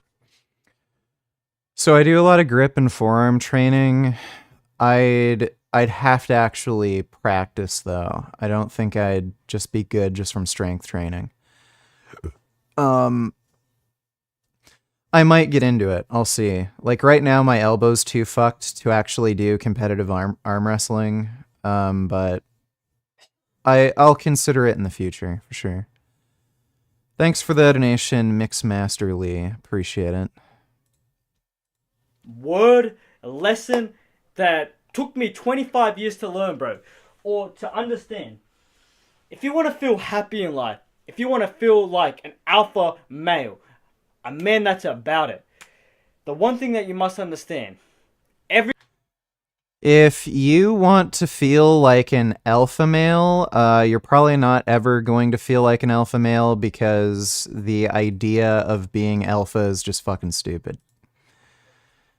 I don't know what anybody expects of themselves, but look, if you feel like you're inadequate for some reason, and you're chasing, I don't know, some sort of identity, you're always going to fucking fail. The only thing you should be concerned with is bettering yourself and doing what you enjoy. As long as you do that, you're always going to be happy with yourself. If you're chasing like some sort of specific identity, you're just going to be unhappy and stay insecure. Everything stems from this. The internal, or we could say intrinsic, right? Internal, intrinsic. What that means is it's from within. The external, the intrinsic, is within. Extremely high performer. Make videos young men need and want to watch. Make them extremely memorable. Get them extreme value. Thursday, chest and shoulders. Friday, back, try, by. Saturday, legs.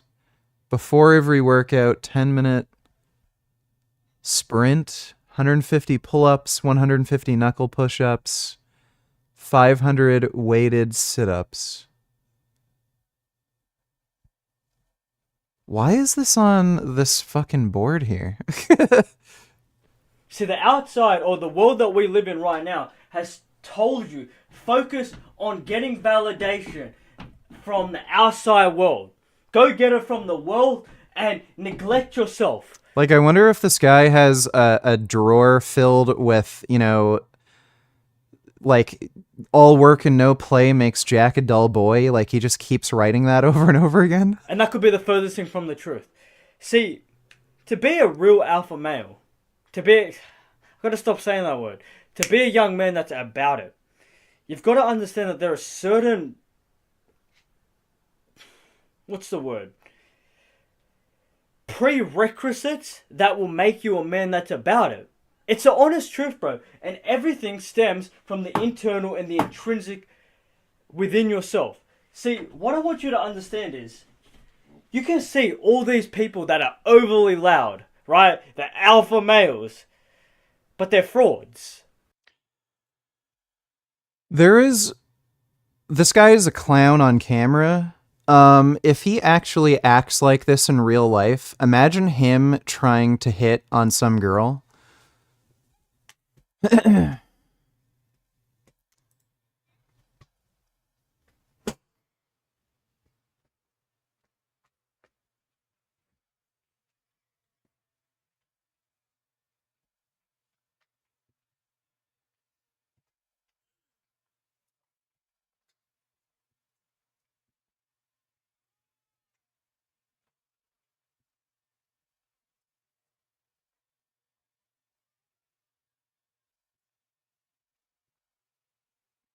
Damn it. Oh, crap. I lost my pirate beard, so... Imagine him coming up to a girl acting like this. Hey, just so you know, I'm like an alpha male. Do you want to, like, give me your number? 'Cause, like, I'm all about that. Yeah, he's the kind of guy who'd go up to a girl in real life and say, hey, never mind, and then go to the bathroom and just start crying and saying, oh, why do I always do that when I talk to girls? I'm so fucking stupid. You keep making videos about being an alpha male, but you can't even talk to a girl, you fucking loser. Either way, he's an embarrassment. If he actually acts like this in real life, this guy ain't getting no pussy. And if he actually is the way I think he isn't getting any pussy either.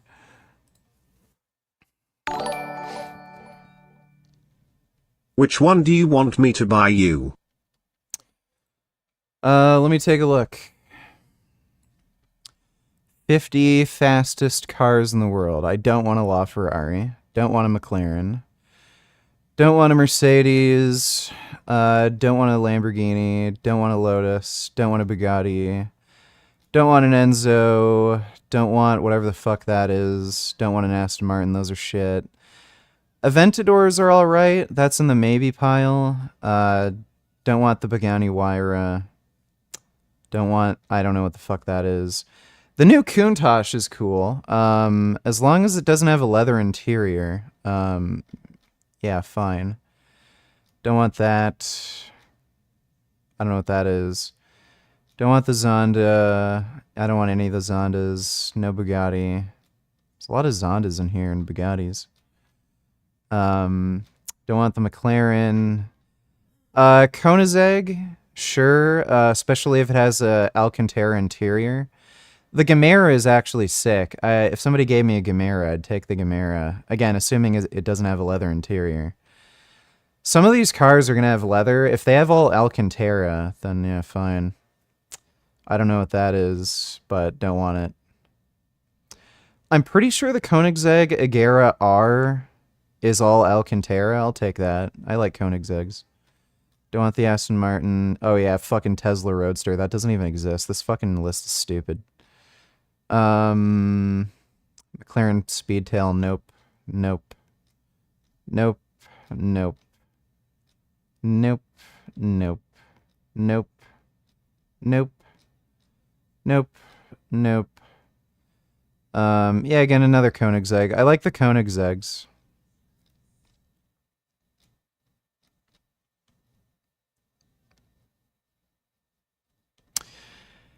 Yeah, I would rather you just get me an Ariel Atom, honestly. And that's far cheaper than any of these fucking cars. Yeah, I'll take a Ariel Atom over any of those fucking cars, dude. This is way cheaper, and you can work on it yourself. It's a very simple machine, has a Honda Civic engine. Fucking Ariel Atom's where it's at. I think it's more fun than those other cars, too. But yeah, Ariel Atom, dude. Anybody's gonna buy me any car if they get rich or something. Buy me an Ariel Atom. But thanks for the donation, Sam. God does not have to be interpreted literally in the logical domain. It can be conceptual/spiritual, the invisible intelligence flowing through all living things. We are biologically limited, experiencing only a fraction of true reality. You are ignorant. That is some of the dumbest hippie woo-woo bullshit I've ever heard in my life. Either God exists or he doesn't exist. Thanks for the donation, Majin Buu. Can you push out a turd big enough to use as a fleshlight? I want to come in a big moist sticky poop fleshlight and make a poop cum egg roll, then take a bite out of it. Break my skull open and poop in the crack and soak the poop into my brain folds. PLS. You make me not want to ever poop again. That is disturbing. Thanks for the donation, Boil Diarrhea. Speaking of more anti-Semitism, did you see Marjorie Traitor Jewish Space Lasers Green's tweet about Yom Kippur and the ridicule she faced? She deleted. Let me take a look. She looks insane. Anti-Semitic MTG ridiculed for posting Hanukkah menorah on Yom Kippur. Gemar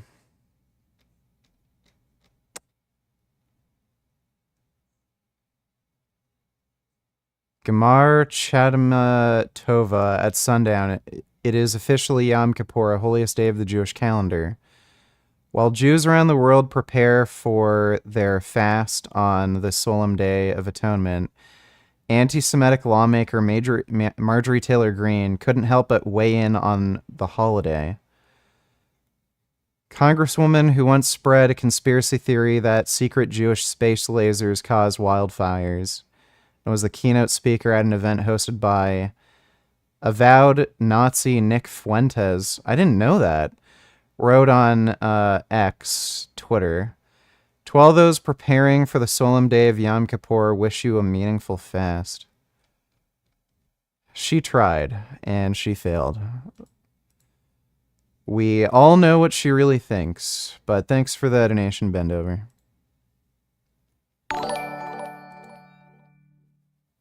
Nigga, no one wants you either. You're just mad because Hasmo is more handsome than you. He doesn't have a receding hairline, so he wins automatically. Sneed. I'm gonna need to keep hitting the gym and cutting that fatty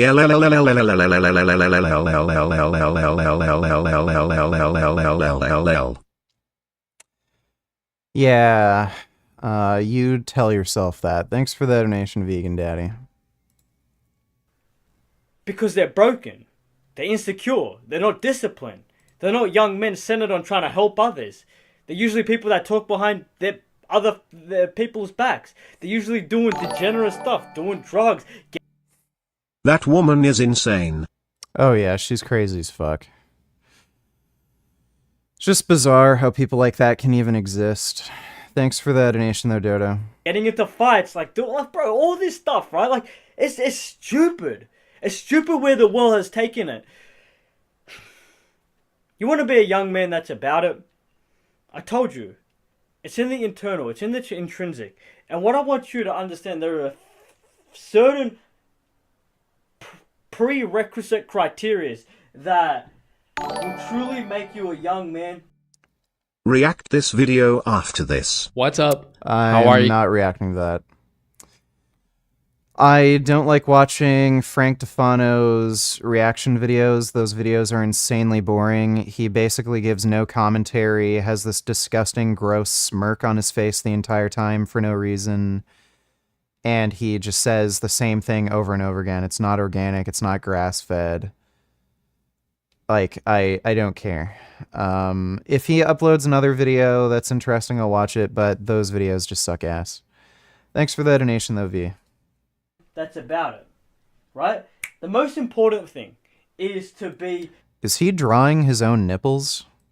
Centered on being best self, right? And this will stem from your discipline, being a young man that has good parameters, good standards for his life. You have to strive to be the best version of yourself. You say something, you do it. It's a non-negotiable. If it comes out of your... You say something, you do it. If you say you're gonna go shoot up a school, you do it. Be alpha. mouth, if you start thinking it, you got to start doing it. Because what I want you to understand is your whole presence, your energy inside you, your mental frame, your model, your mental model is all situated on if you're a man that has self-respect. Self-respect doesn't come from respect from other people. Self-respect, where does it come from? It comes from in here. Self-respect. What I want you to understand is when you truly become a man that's about it, well, being a man... I'm getting really triggered by him snapping his fingers fucking constantly. Like, holy shit, why does he have to keep doing that? That's about it is being a man that's confident. Confidence stems from truly one thing. Competence. Are you good at things? Are you a man of your word? That is not true at all. Confidence does not come from competence. You can see some of the most insanely incompetent people of all time be extremely confident. Like, confidence can be built in a number of different ways, but some people are just naturally confident. Some people do have to develop a certain amount of competence to be confident. But, like, really fundamentally, confidence is just trusting yourself. And you can build self-trust without actually being good at anything. Are you doing the things that you set out for? Are you striving for more? Are you making progress? Competence. Are you... Bro, what I want you to understand is we've been going backwards in our lives as young men. Did this guy ask ChatGPT to make some sort of, like, alpha male speech for him? This is just... It's every little fucking buzzword you've ever fucking heard on one of these, like, male self-improvement channels. We have. Like I said, we've been chasing the external. we've been chasing other people's opinions. If people think that I'm cool, that'll make me cool. That'll make me, Yeah, so is that the reason why you keep calling yourself an alpha male? you know, the man that I want to be. I'll be alpha then because people think that I'm alpha because of what I'm doing. No. I want you to understand this crucial thing, bro. When you become confident within yourself because you've built up self-respect by sticking to your routine, doing what you set out to do, leveling yourself up, being a young man that doesn't do the wrong things, that will start to stem off to the world that you're a young man that's about it. Because when you're not confident, how do you walk? Head down, like a bum. You walk around with pretty girls next to you. Oh, head down, scared. You walk around. You don't walk with purpose. You just look like you're not about it. You can see people, and it might be you right now, bro. You can see people. This guy is drooling. What is making him drool? This is so weird. And we're taking a step away from the alpha males, but you can see the people that don't have that self-respect and that confidence and don't walk with purpose, and it hurts because I walked with no purpose for a long time. I walked with so much dishonor and disrespecting myself for what I was doing, for who I was hanging around with, the drugs that I was consuming, for the lies that I was telling, all these things back when I was younger, and I know what it feels like. So when you want to be a man that's about it, you Oh yeah, must this is all understand projection. It comes from within. It comes from, like I said, being your best self. And the whole world will start to feel your energy when you're proud. Because I tell you this, you could be happier than a guy driving a Lambo or a whatever supercar, right? A Mercedes, like AMG or whatever, bro, whatever. You could be more proud of yourself catching the bus and then a guy in a Lambo that's broken or is truly not about it, right? So I want you to think about that. How else you start to be a man that's about it is something that you probably already know. So we won't spend way too long on this. Is your body, but let's frame it as your physical presence, right?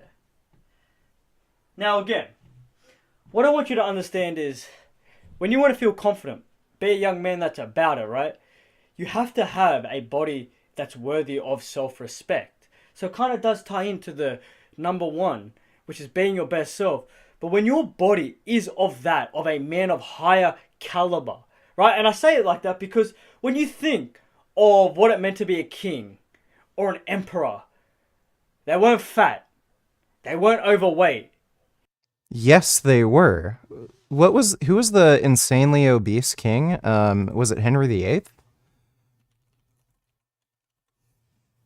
Henry VIII was super morbidly obese. He was like one of the fattest fucking people in history.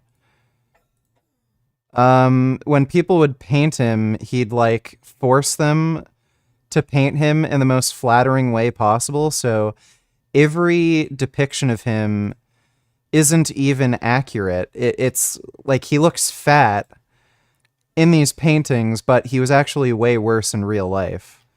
So this was a flattering interpretation of what he actually looked like. What is he talking about? And there's so much inbreeding among royalty too, that a lot of them were fucking retarded. I'm pretty sure the fucking disease, anemia, actually came from inbreeding. Like, and it was from inbreeding among the royal families. Oh, Wally donated $2. This is Alpha Male. Let me see. So, I sold out, man. I sold out big, and I sold out hard. I gotta be at my door, motherfucker. So now I'm one step closer to bringing a brony. But now it's time to be a Destiny baby. Be like Bosch. But anyway, yeah, I sold out. I've got me a fedora today. Went to Walmart, bought me a belt. I got me some vegan crab cakes. I like Sneed as a name. I think you should embrace it because it's better than Richard Burgess. The name Burgess is weird. It's the type of name I'd guess someone would have if they endorse school shootings. We all know you do so. Bitch smile. Well, I'll consider it. Maybe I'll legally change my name to Sneed. Thanks for that donation, I'm Negra. He's one of those guys that smoked weed a few times and is like, dude, I used to do drugs. You don't get it. I used to be bad. You wouldn't understand. Yeah. He's one of those kids who, had to ask his parents' permission to play, teen-rated games. For sure. Yeah, because he played Grand Theft Auto San Andreas, he thought he was in a gang. Thanks for that donation, though, Saxby. And I bought me some vegan chicken nuggets. Yeah, no, that's an alpha male. Man, I fucking look good in this fedora, man. Like, goddamn. Like, what the fuck? Now, I fucking look like an alpha man. We were watching the alpha, and I'm sorry I'm breathing heavy. I am fat. Fatter than a motherfucker. What's he chewing on? But I got so much allergies, man. Like, what the fuck? Can't do nothing.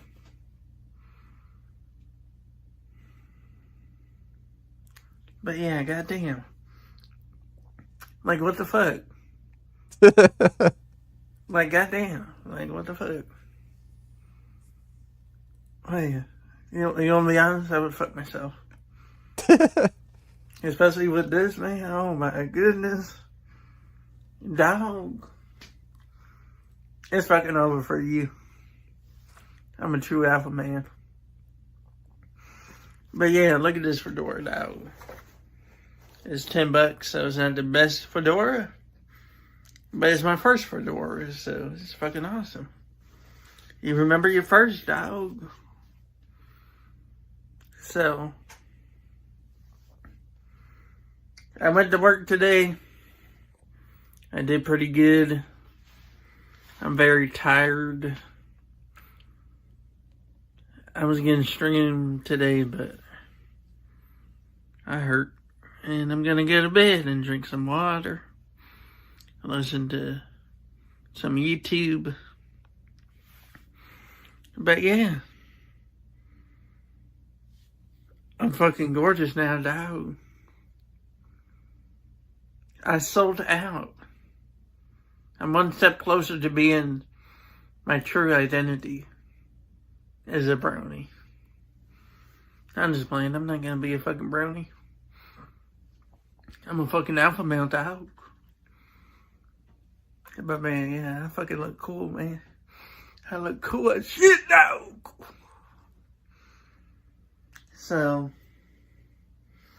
I appreciate you guys. Peace. I love you, man. And I fucking look good. Now, this is who you should be taking alpha male advice from. Not this loser. They were chiseled, strong, capable. You take it back to the primal days. You take it back to when your ancestors were around, your great-grandparents. I guarantee you, majority of your great-grandparents, so 100 years ago, 150 years ago, they weren't fat, they weren't overweight, they weren't stuffing their face with chips and all this stuff. Yeah, right, they weren't fat and overweight, but they were malnourished and probably had rickets. They had bodies because they could only truly rely on their physical capabilities and who they were. Your body will start to frame your life and who you are. See, there are key tenets that we all pick up in the gym. When you start developing your body, the most important thing that you start to truly bring alight, and I love this, is you start to push yourself, right?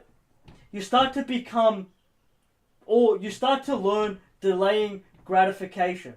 Because we live in a world now, right, where we want things quick, now. We want to feel happy in the moment. Let's go eat that burger. Let's go do those drugs. Let's go smoke that weed. A marker of real self-improvement is being humble enough to understand that you don't have everything figured out, and just try to be your best as you ride the roller coaster of life. This dude yells at the camera and thinks he has everything figured out. He doesn't think he has everything figured out. He thinks if he does the same thing Hamza does, he'll be able to print money. Yeah, here we go. One-on-one, in-depth coaching call, just $99, no limits, no time duration. Hit me up on Insta. Let me see what his Insta is.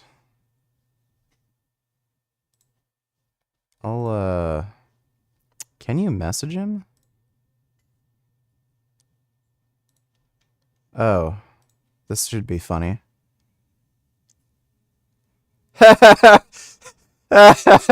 He doesn't know how to fight. Oh, this is good. Oh my god. Oh.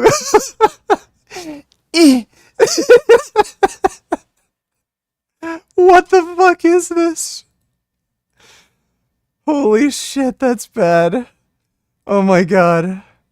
Yes, take the photo. Don't show the sparring match. That would be embarrassing. Oh, Jesus Christ. Yes, keep your hands down so people can just hit your head easy. This isn't even sparring. What is this? Oh my god, that's embarrassing. Oh look, he made it. He has old used Toyota. That is hilarious. I don't think I can message him, but holy shit, that's funny. I don't know why he says hit me up on Insta if he doesn't allow messages.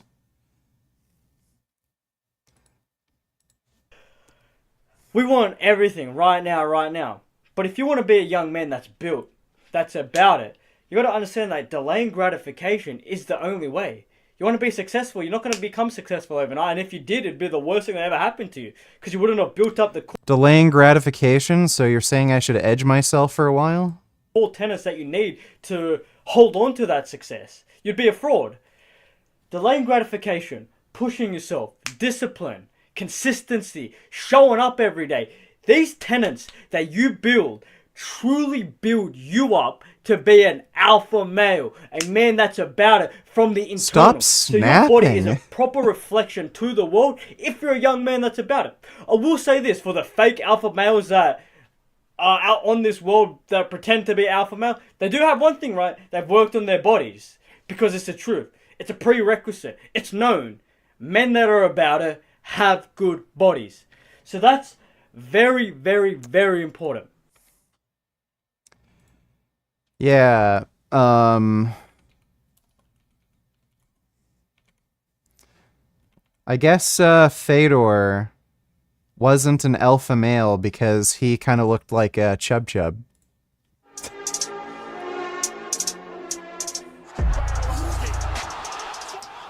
Yeah, this guy, he's not an alpha. He doesn't look like he works out, and he's a Chub Chub. He mauled the world's deadliest strikers in cold blood. Revolutionized grounded pound. Like, this guy is so insecure. He has to tell himself this because, like, I can only figure he doesn't really have much else to be proud of in his mind. So he has to say, oh, alpha males have good-looking bodies. Do you think he is natty, roided or combo? Also, he appears to being no work below the waist. Is he vegan? No, he is not vegan. I don't think he's on anything. Yeah, he looks natural to me. And yeah, he would be the kind of guy to not do squats. But thanks for the donation, Sam. Appreciate it. Like, yeah, again, the reason he's saying this is just because he has to, like, I don't know, justify it in his mind that, oh, I work out, so I'm an alpha male. You can look however the fuck you want. Like, it doesn't really affect how masculine you are necessarily. Like Fedor, he just looks like a chub. He looks like a guy who doesn't work out. He absolutely fucking smashed people. Same with, what's his name? Gypsy King. Like, he was the world champion boxer. He's pretty damn fat. Even when he is in shape, he's fat. John Stewart donated $2. I'm a dummy when it comes to economics, but under a capitalist system, is poverty always going to be inevitable? Yes. It technically is.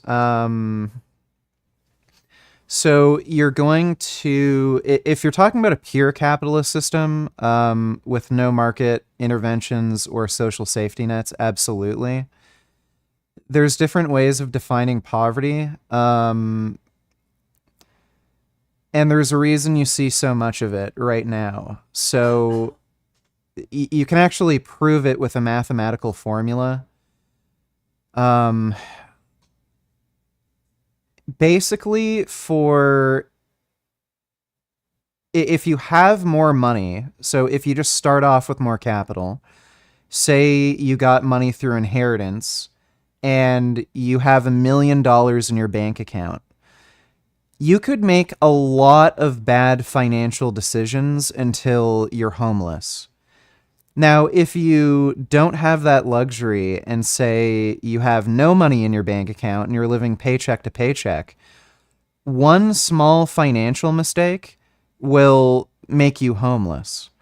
So because of that, you're going to see, because there's wealth inequality, what ends up happening is you're always going to see lower income earners have a much higher likelihood of ending up homeless or staying low income earners, because the amount of financial risks that they can actually take are much lower than somebody who's rich. So like a rich person, say you have $1 million. Okay, well, you can invest $10,000 here, $10,000 there, maybe $100,000 over here. Even if you lose out on all those investments, you still have like almost $1 million left. And in all likelihood, because you can place bets so many times, you're going to end up earning money. Whereas again, if you practically have no money and you do something like that, well, now you're really fucked. Now you can't pay rent. So yeah, basically, because you're going to have wealth inequality, and because it's a capitalist system where you're basically placing bets no matter what you do, the people with less money are either going to end up broker or stay poor or end up homeless at way, way, way, way higher rates than people who are just born rich. It's like a mathematical certainty. Now, if you add in something like UBI or social safety nets, you could, in theory, get rid of poverty in a capitalist system, but then it's technically not capitalist. It's more like a socialist democracy or something like that, however you want to define it, but it's not a purely capitalist system. Thanks for the donation, though, John Stewart. Hope that answers your question. Gigliardo donated $2. Please read this with pauses between sentences. Starting now. Yes, Gigliardo, you can come inside. Gigliardo, you're my friend. Would you like a Cherry Coke Zero? I'm swinging like a monkey. This game is so fun. The end. Okay, there you go, Gigliardo. Appreciate the donation. V donated $2. Sean Baker caught not being a carnivore. Well, that we absolutely know that. They were watching a video and they saw way in the background there was a bowl of looks like bananas back there. And that's what it is. There's bananas. There's avocados in the refrigerator. There's some apples. Have I ever not had something carnivore? I've had a piece of piece of cake occasionally. Her sweat and blood went into this cake, and you will not leave this platform until you have consumed the entire confection!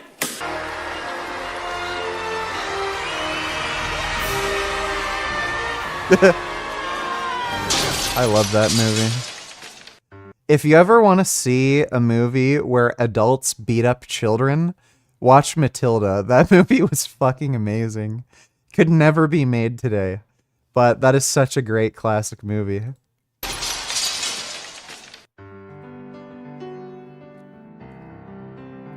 Look at this. Well, we all know he's not following a carnivore diet. He's eating fruits and vegetables here and there. If he was only eating skeletal muscle tissue like he claims, he'd have scurvy. Also, he wouldn't be able to, have the muscle he has either. You can't train and eat a 0-calorie diet where you're pretty much exclusively eating skeletal muscle. Shit, that's it. Sean Baker quit the carnivore diet. He's eating bananas, avocados, the apples that hurt his back, and he admitted he occasionally eats cake. The backstory on why Dummy Sean created this video all started with another previous video he uploaded on his Instagram reel, and someone discovered bananas in the background. Why on earth would there be bananas at the Baker household? Can you fucking stupid carnivores answer that question? Because apparently Sean said the plants were what his family eats, not him. I live in a home with 4 other people, so I'm not the only one that eats food here. So those bananas and stuff are, probably for my son and another guest that lives at the house. Oh, fuck you. He's such a liar. I can prove he is lying about all this. Let's watch the Instagram reel. Oh, wait, we can't. He deleted it after he was called out. Unfortunately. Yeah, he eats fruit. For Sean, someone was able to screenshot the reel. If Sean was telling the truth about the fruit being for his family and guests, why would he delete the video? People who lie will always delete their content to get rid of the evidence. If I were going to eat fruit, I'd tell you to eat fruit. Way in the background, there's a bowl of looks like bananas back there. And that's what it is, there's bananas, there's avocados. In the refrigerator, there's some apples. He also mentions avocados and apples, which weren't seen in the Instagram reel or this video. Why would Sean start naming fruits in his home if he wasn't trying to tell us lies, right? He's naming the plants as part of his strategy to gaslight his followers. Let me break it down for you. Sean is saying he has all these fruits in his home now because he's secretly eating them off camera, but he's telling us it's not for him. In a couple years, he'll start feeling comfortable eating plants on camera, or he will get caught. Either way, when he gets called out, Sean will link people to this video saying he always supported eating plants. That's why he had them in his home in the first place. He didn't think I would catch on to carnivore. BTW Richard, this is why natural hypertrophy meant when he said Blaha has a new drunk roommate and not the heroin addict girl. I don't know why anyone would associate with him. That's the heroin addict. She's the one who vomits all the time. I don't know why anyone would associate with him.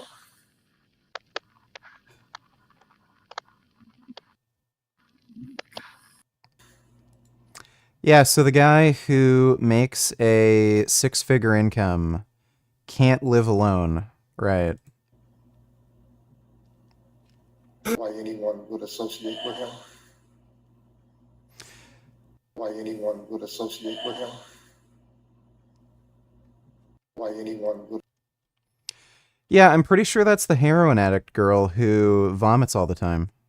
Thanks for the donation, though, Vegan Hypertrophy. Since there's a lot of talk lately in your stream about the Dr. K 2-hour thing, would you mind reacting to the video? I personally think he's telling the truth. What he says makes sense. Fuck you, faggot. Yeah, sure, we can react to that after the Sean Baker vid. He's lying. He's completely and utterly full of shit, and he's a liar. Thanks for that donation, Jonathan. Cult leaders like him doing this, but my healthy plant-based diet keeps my mind sharp as a tack. She's intelligent. Yeah, so 99% of my diet is animal-based. You cannot be 99% carnivore, just like you can't be 99% vegan. If Gary Yourofsky said he ate animal products 1% of the time, does that mean he's vegan? Why can Sean say he's 99% carnivore? See how that doesn't make any sense? He already disproved humans are not built to be carnivore if you can't fully go 100%. I don't typically eat fruit, don't really like bananas to be honest, so. Did you hear what he fucking said? If you didn't catch that, he gave the classic, stereotypical response. People who spill lies out of their mouths will deny and say they don't like what they are being accused of doing. Allow me to give you some examples. Do you know how old Cheyenne was? She told me she was 13, but and I was very, very, very. I don't do that. You don't do that? I don't want to do that. I'd be happy, you know, like give me an 18, 19-year-old, and I'll be happy. 13-year-olds, God, it's gross. Not your thing. No. When you were talking to Cheyenne on the chat line, what'd you guys talk about? Off-the-wall things, maybe about giving a blowjob or anything like that, or? Or talking about what kind of relationship do you have? What she have with her boyfriend? Did you guys go deeper than that? He ever touch you? And your real age is 13? Yeah? You sure you want to fuck me? Yeah. Okay. You know how you come off? How's that? Somebody who's very nervous. Jesus. Green Goblin donates $2. Should jury duty be mandatory? Like, it has to be. If it wasn't, they'd never be able to set up jurors, so yeah. Thanks for the donation, though, Green Goblin. Somebody who came over here to have sex with a 14-year-old girl. 14-year-old? You're gonna put my in your mouth. Yeah, I like it. Because I like that, I'll teach you. What's that for your pedophile thing? Does it look like I need to get 14-year-old girls? I'm not guilty, man. Do I look like I need 14-year-old girls? I don't need 14-year-old girls, dude. I got all kind of girls. Don't really like bananas to be honest, so. Looks like here you wanted to come here and have sex with a 13-year-old girl. Okay, is that against the law to have sex with a 13-year-old girl when you're 44? Yes, it's against the law. To meet a girl. That's all I've done. Apparently this guy is out of prison and he's living with his parents.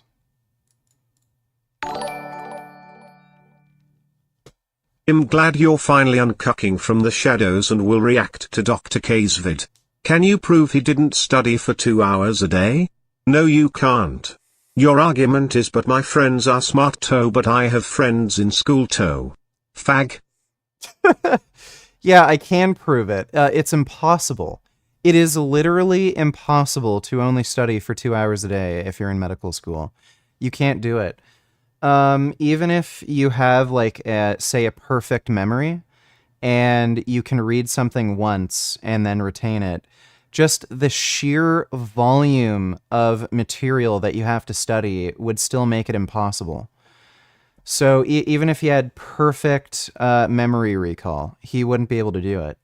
It would still take him, like, probably at least, like, 4 hours to get through all the necessary material. And that's assuming he has an absolute perfect memory, and he doesn't need to work on memorizing anything. Thanks for the donation, though, Chad. You're a jackass. Being a douche. Also, Sneeko Bradley went too hard on me. Let me take a look. This content is so clearly targeted at 14-year-old kids. Next wave of these content creators are going to start talking shit about eating vegetables and hating nap time. Yeah. I don't know. Oh, people are calling because of this shit's funny.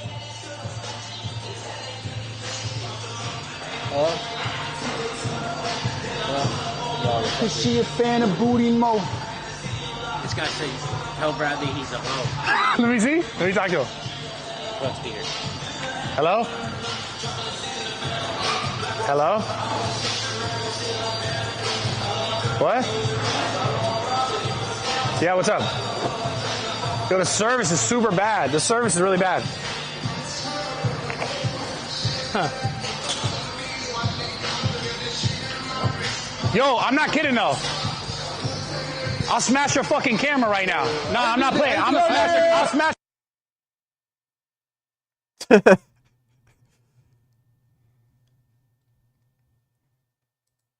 No, not kidding. Go put the shit out. It's out, bro. It's out. Why is it still burning? Burn your fucking hand then. My hair, put it on your fucking hand then. It doesn't even hurt. How do you do that? Bro, I'm not playing with you. I'm not. It's out. How do you do that? It's out. I'm not playing. It's out. How'd you light a cigarette? The security cleaners. It's out. Dude, can I have a cigarette? I'm not playing. It's out. I'll smash your fucking camera. You don't. It's out. I'm putting it out. I'm not playing. I'm not playing. No, I'm really not playing with you. I'm not playing either. Actually. Actually. Yo. What do you want to do? Decide what you want to do. Okay, it's out. Decide what you want to do. Brad, it's out. It's out. Make up your mind. Brad, look. Yeah, well, you're not smoking cigarettes here. I'm not playing with you. I'm not playing at all. I'll shut this whole shit down. Why are you so mad about a little cigarette? I don't like cigarettes in my fucking gym, period. Bro, it was half a cigarette. I know, but I'm not good. I'm not good with that. The joke's done. The joke's done. Yeah. I'm not kidding. Okay. I'll take that shit out too. You do that shit again? The stream because of a cigarette? I'm gonna end this. I'll smash this goddamn camera right in front of your face. You don't do that. You do that shit again. I For swear a to cigarette. God. I swear to God, bro. That's disrespectful as fuck. That's the truth. I said you could smoke weed in here. You're not smoking cigarettes in here. One half a bogue. I'm not kidding. I'll smash your fucking camera right in front of you. I'm not kidding. You said that. You're disrespecting me by smoking in my fucking gym, and I'm not kidding. I'm not kidding at all. It's out. There's no more You cigarettes. gotta spar and settle this. Bro, he's gonna go 100. He's gonna go 150. It's out, bro. Why are you so heated? Because I don't like shit like that. I'm not playing. That's a funny game, but I'm not playing. It's out. I'm not kidding. Don't do that shit again. I'm not kidding. I didn't. Yeah. I know. I saw it in his eyes. I would not have been anywhere nearly as lenient as Bradley. I would have just smashed his camera. Bro, that's the same look he gave me when he sparred. Nah, that wasn't the same look. That was the same That was look. I was about to hit you dead with my fucking fist, bro. That was the same look. That was not the same look. That's the look he gave. That wasn't the same look. Are you know it really wasn't the same. mad? You're disrespectful like that. That's not respecting me at all. And the chip tooth was respectful. What was, bro? You friendly sparring? You act like I wanted to do that? You thought I wanted to do that? You did want to do it. Bro, I told you 3 times I didn't want to do it. You fucking made me do that dumbass shit. I didn't make you do it. Bro, you called me on the phone. Look, get this shit on camera. You called me on the phone in the fucking SUV with this guy. And I said we shouldn't do it multiple times. You came here, I said we shouldn't do it multiple times. Bro, he's acting like I'm not. Then I was not mad. Now I'm mad. And you know it's different now. And I know you know it's different. Don't come respect my bro. Nothing smells bad in here. I don't give a fuck. I told you don't smoke in my. It's not a joke. There's no more smoke. Not a joke. There's no smoke. Don't disrespect me in my fucking house like that. I mean that, for real. There's no smoke. I know, but I'm telling you, like, it's a funny game for a minute, and then it's not funny. I don't like that. There's no game. We're just talking. Yeah, but I'm telling you, you guys are playing the game like the Steve will do it bullshit, like it's funny. Well, you call this shit bullshit? That's your man. Well, that's my man, but I'm telling him, like, it's not funny, and I told this motherfucker not to do it. And you over here trying to sideline, do the same shit. I'm not cool with it. I'm not trying to sideline. You gonna back me up or what? I'm not part of it. It's just so stressful. I need to smoke now. Yeah, man. Go smoke outside. It's too cold, bro. It's not cold. It's fucking California. Go smoke outside. No, it's so entertaining to watch. What the fuck? Sorry. The only time I'm around cigarettes, Strawberry will holler. huh? There's just certain. Yeah, I didn't know Sneeko, like, smoked. Yeah, he's a degenerate. Bradley Martin has roid rage moment when Sneeko asks him why he went hard on him sparring. Do you know what sparring means, Brad? Bro, okay, let me explain this shit, okay? Yo, Neon, press him. What the? First of all... So, first of all, Bradley went easy on Sneeko sparring. Sneeko's just a wuss. And secondly, I don't know why you'd expect somebody who doesn't box to know how to spar. You and they could break him like a twig. And this vid is a bore. Yeah, it is a bit boring. Thanks for the donation though, Sam. And yeah, Sneeko is, he's built like a daffodil. He's complaining about somebody going hard on him sparring when the dude's twice his size and has never boxed before. Why would you expect somebody to know how to, like, pull their punches properly and everything? And again, on top of that, Bradley went easy on him. I saw the sparring session. Wait, what the fuck? I did not go hard on you. What? Bro, I did not That's go hard. cap. I did not go hard on You you. were trying to. I saw it in your face. 90%. Run back to 90%. Run back. He was trying. What? He was throwing fucking. We guys care, man. Guess what happened? Did he not piece you the fuck up and smack you around? Yeah, but I mean, He felt bad. Not 260. But the whole time when I was sparring my cameraman, he was saying like, "Oh, this is light, this is light, this is light. Go harder." When did he say that? The whole fight, he was talking shit, saying I hit. Saying that? Yeah, I was. But tell the truth. Yeah, I was saying that. Really? Yeah. Yeah. Like, he was saying that. He was going on the other. Let me also say this. You're 260. I was hitting him, but he was saying it was nothing. Before this started, before you came, what did I tell you? You were on the phone. I said, You said, "Are you sure? Are you sure?" I don't think it's a good idea. But do you know what sparring means? Yes. But do you realize that if you put me on camera, what's going to happen? We spar, we're fucking around. What's going to happen? What is everyone waiting to say? Anything they can, right? Oh, so you're putting your whole reputation on the line. I wasn't putting anything on the line, but I'm saying like You were no game matter. 7 fucking wailing. Bro, if I'm game 7, I would. Steve, my tooth is chipped. Like he fucking fucked up my. If I was game 7, I would have fucking knocked you the fuck out. Oh yeah. I would knock you the fuck Brad out. was also having a If I was bad game day. 7, I would kill you. Oh yeah. You would die. Oh, You yeah. want the gloves on right now? I don't know if Bradley's fucking this chick, but she makes a lot of videos with Bradley, and she is the most fucking boring woman on the planet. Oh yeah. You would die. Oh, You want yeah. the gloves on right now? Bro. I'll beat the fuck out of you, game 7. Bro, what are you doing, Brad? You're That's my 100 point. pounds more than me. That's the point. That's the point. The reality is this. There's no. Are you not gonna press? You just looking at me, bro? You said you're gonna press him. No, he can't. Bro, when he's in front of me, it's like a little scarier. No. The reality is this. I didn't want to do it because there's no good way that outcome is. There's no outcome that's good. Brad, how hard was he going? 1 through 10. I mean, Steve. My bad. Steve is a fucking. Steve says also the craziest shit ever. 90%. Bro, 30%. No, No, I'm gonna be honest. Get no, the fuck out of here. Let me defend it. It looks like you're trying your ass off. Really? I don't blame you though. It's it's your whole image, your body. I could also break dark shirt like a twig. Oh, you mean Bradley Martin? Yeah, I mean, most people could probably beat him up because he doesn't know how to fight. He's also on roids and really large, so he has like no stamina. Thanks for the donation, though, Sam. Bodybuilder. That's crazy, dude. You weren't trying. Want to go out there and really try? Bro. I mean, I think you do have to prove a point, so I think you should. No. We go out there and really try. Oh, he's mad. Now I gotta do it on camera. Bro, how is he gonna do Wait, it did I put you in a again? weird position? Huh? Did I put you in a weird position? Yeah, bro, you L press, Neon. You're supposed to back me up, Bro, bro. the reason why it's stupid is because like your weight, I shouldn't even be doing that with you. You're 100 pounds more than I me. shouldn't be doing that with you. So why are you saying it again? Because you're trying to make it seem like I went hard on you, and I'll show you what hard is because that wasn't hard, Bro. That wasn't hard, bro. I told you before going into that we shouldn't do it. I told you it was not a good idea. You looked at me like a coyote looking at a chicken. Bro, I'm looking, bro. You like when we gloved up, I'm like, hey, let's go. We're like, and you're like, okay. That's just because I have my hat backwards. That's it. No, did you? I didn't not even look at your hat. Why are you wearing a hat sparring first off? You looked at like everybody saw the look in his eyes, right? Hi VG. Hello, oh goat. We'll react to that in just a minute. Thanks for the donation, dude. I saw it. Bryce Hall said the same thing. You wrestled him, and he's like 160, and you're fucking. How many times you drove over there and I said we should not do this? At least 80. Bro, that was fucking 30% at best. I'm not. There's. I hurt though. I'm here. No. Snako was just emasculated from getting beaten up so bad by a guy who's way bigger than him and wasn't even trying.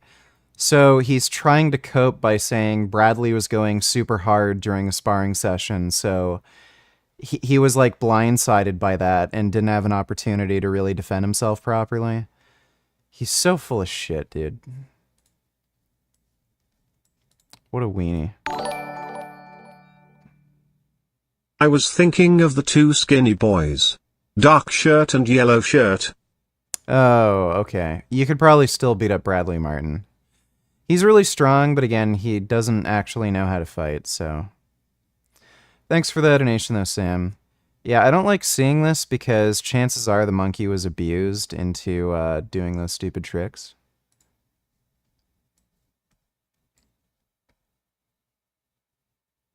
That's a cat. That's a nice cat.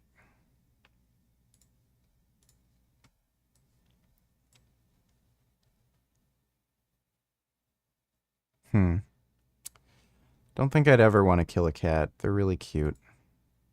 Like this.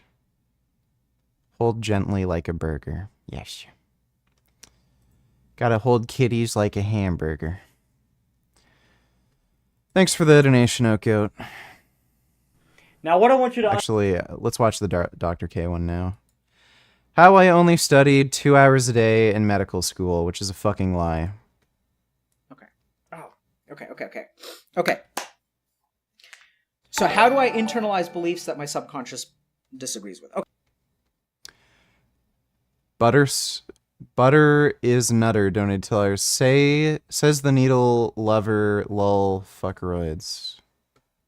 Vegetables are just it's nothing. There's nothing in there. Sure, there's maybe 5 grams of carbs and a big ass handful of broccoli. The micronutrients and whatnot, taking my vitamins makes me a bit more complete in my diet. Because hypothetically, you eat the exact perfect diet, you hit every macro and micronutrient, you get all your zinc. You're eating some potatoes, so you get your potassium, some red meat for your iron. I mean, it definitely wouldn't hurt you. Definitely seeing some pretty solid results from my method. Vegetables are... You look comfy. I am going to shut you down for tonight. Goodbye chat. I'm shutting the stream off. I'm going to donate for you to go to sleep now, early. You are going to shut the stream off. I don't care if your other fans don't like it. Smile, you are cozy. To be fair, I would like to go to sleep.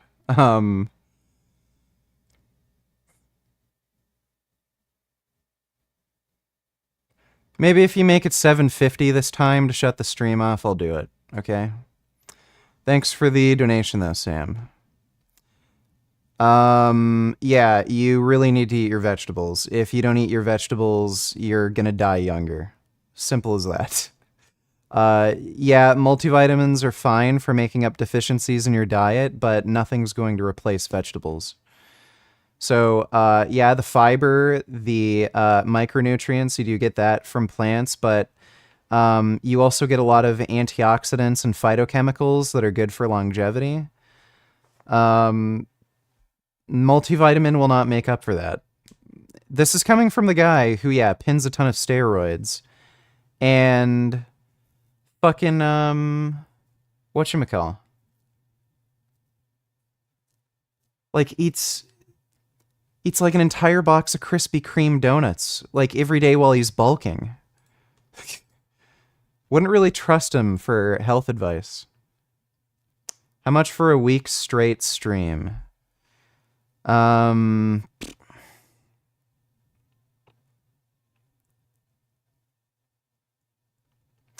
Maybe 5,000. I'd do it.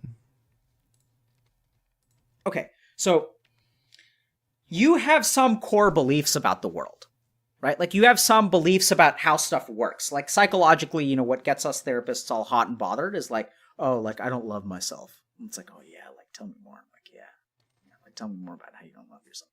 That's the kind of like core belief that people have, right? And so someone's asking, like, logically, sure, you can, this is the way I understand that question. Logically, you can understand that you should love yourself, but you can't change the fact that you don't love yourself. So how do you change this idea that... Is that Sam Sulek? Yeah, that was Sam Sulek. The 20 or 21-year-old bodybuilder guy. Thanks for the donation, Sam. Like, you know you should love yourself, you know you should be your best friend, you know you should treat yourself with respect, but you're unable to. So how do you change that? And so I think the best way to actually change this is a practice called Yoga Nidra, which is on our YouTube, which you guys can go back and watch. But this is what I want y'all to think about for a second. So how do we, like, learn, how does something change within our... Gigliardo donated $2. Let me take a look. I'm swinging like a monkey. This game is so fun. Oh, man. You stupid.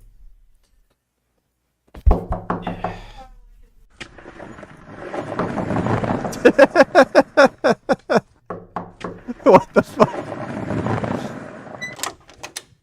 Hello vegan gains, it's me, your old pal Gigliardo. Can I come inside of your home? Yes, Gigliardo, you can come inside. My swamp is so cold this time of year. I'm glad you let me stay in your warm home. You are so kind and generous. Gigliardo, you're my friend. Would you like a Cherry Coke Zero? Okay, there you go, Gigliardo.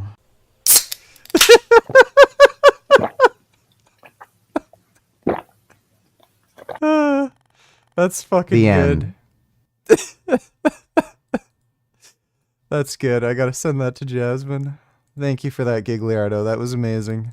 Mind, how do we learn things? So I want you guys to... That was so good. This guy represents all of us who aren't a part of the MAGA cult. Let me take a look. Yeah.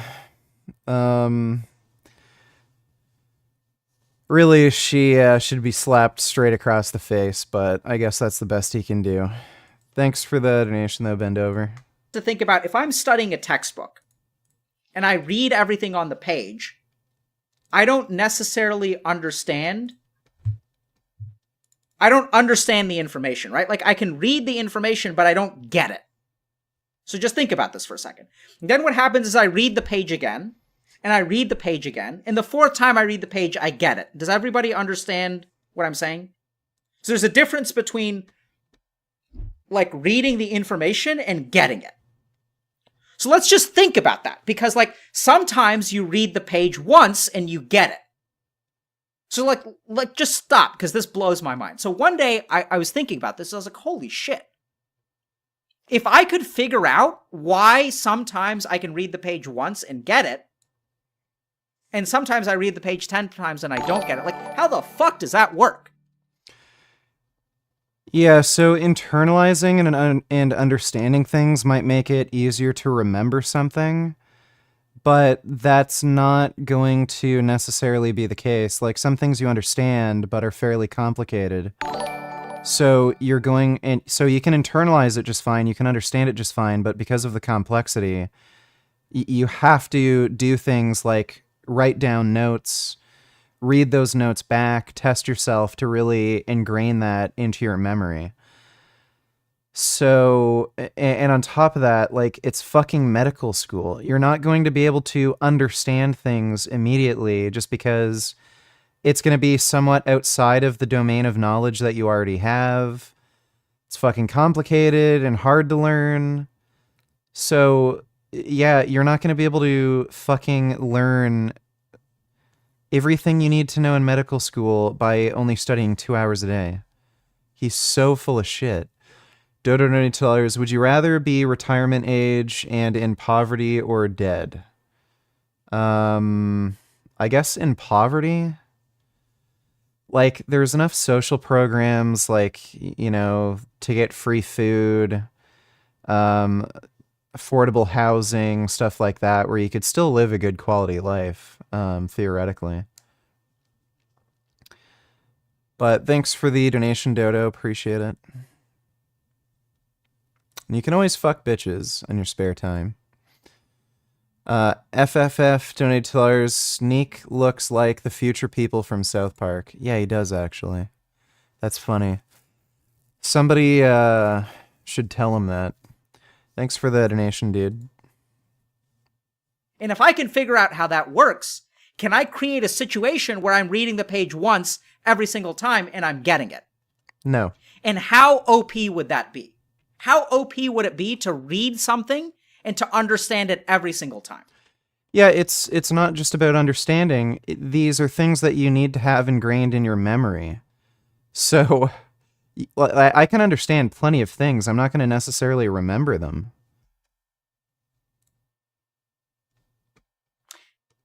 And I actually investigated it. And I figured it out. And then, thankfully, I went to med school. And I studied 2 hours a day in med school. No more. That is a fucking lie. Absolute bullshit fucking lie. Again, even if you had perfect, like, memory recall, like you had photographic memory, you could read something once and then remember it all without having to do any more studying. The sheer amount of, like, shit that you need to, like, study on a daily basis would require you to study more than 2 hours just because of time. So he's lying. Sometimes I studied more before a test or over the weekend. 2 hours a day. All of my friends studying 5 hours a day, 7 hours a day, 8 hours a day. Staying. Yeah, so they were actually studying for that long, and you probably were too. You're just lying. Up super late, tons of caffeine. I studied 2 fucking hours a day. That's it. And then people say, oh, aren't you so smart, man? Like, oh my god, you must be a fucking genius. No, I'm not a fucking Even if you're a genius, you'd have to study for more than that. genius. This is important because you guys have done it too, right? You've read a page sometimes and it sinks in, and other times it doesn't sink in. The only difference is I figured out what the difference between the two is. I figured out why I'm able to have it sink in and why other times it isn't. So now I'm going to ask you, no, you guys want the fucking answer? Too bad. I'm not going to tell you. You're going to figure it out. So I'm going to ask you guys, what do you think? So in what scenario could I read something 10 times and not understand it? You tell me. It's not just about having a lack of understanding. The issue is memorizing it. That's a different thing. So yeah, he's full of shit. He's basically talking to an audience that he knows is kind of stupid and ignorant, and they can't like use their critical thinking skills to figure out that this is just stupid. There are plenty of things that you can read and understand. It's just that you have to have it in your long-term memory, and that requires studying. Fucking liar, you need to apply the information. Understanding isn't the end all be all. This is so unbelievably dishonest. Who would fall for this shit? The whole point of taking an exam is applying the information. Memorizing and understanding is trivial. Yeah, that too. You actually have to be able to apply it as well. And that, again, takes practice. So it's kind of like with math. You could, like, when you first learned algebra, and you learned all the tricks, like, yeah, you understand algebra, but you might have, like, certain questions on the math test that, like, kind of trick you or trip you up. That also requires, like, some degree of practice. So, yeah, he's full of shit in a lot of different ways. For one thing, understanding something doesn't mean you're going to be able to memorize it.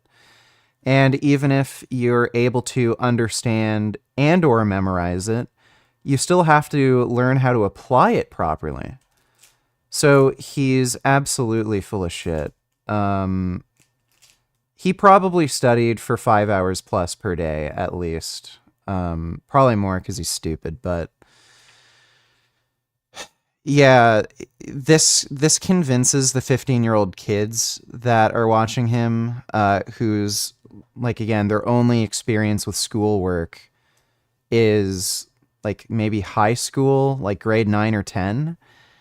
And, yeah, to them, oh yeah, 2 hours, that sounds about right, because they're in high school. Fucking retarded. Thanks for the donation, though, Unicorn Jizz.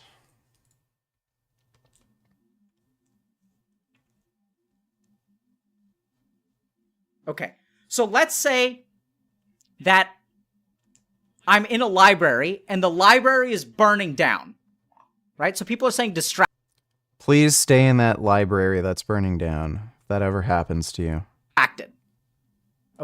Okay, chat, calm down. Distracted, right? So, like, the more, like, let's say that I'm studying and I just got broken up with my girlfriend just dumped me. How many times am I going to have to read the page to understand it? Absolutely. What? So just think about that. So then let's say that, so this is what I did in med school. I would wake up at between 4 and 4:30 every day. I'm sorry, what? Hey VG, do you train hip flexors or hip mobility? If so, what do you do? I've gotten lower back pain from squats even after a long 2-week break. I'm thinking it's either my hip flexors or my core. Thanks. There could be a number of reasons why you're having back pain while doing squats. It's probably not hip flexors. It's likely mobility issue. So you might not be able to actually hinge at the hips the way you need to, and you're starting to round your lower back, and you may be doing what is referred to as butt wink. So your back is going from extension to flexion under load, which can be painful. You may be doing a very low back dominant squat as well, and it may just be normal soreness that you're interpreting as pain. That happens to a lot of people. But yeah, it's probably not your hip flexors. I don't do anything to... Lamau, he's saying because he meditates and focuses and isn't distracted, he can study for 2 hours a day. That's the special sauce. Yeah, that... I don't know how that would make sense. Because again... you just need more time. So even if you have perfect memory recall, you'd have to study for more than 2 hours. He's so full of shit. Thanks for the Nation Unicorn Jizz. So I don't work my hip flexors specifically. I do stretches to stretch out my hip flexors and just improve mobility in general. But yeah, if I were you, I would do hip hinge stretches, stretch out your hamstrings.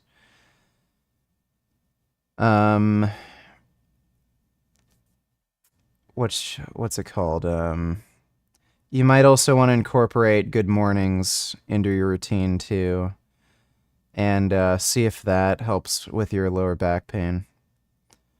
Thanks for that donation though, Fohammer. And I would study between 4:30 and 6:30, or 5 and 7. Did it first thing in the morning when my mind was completely clear. And I found that was when my mind was the most focused. And I would meditate and do yoga in the morning. Super focused mind. Sit down and study.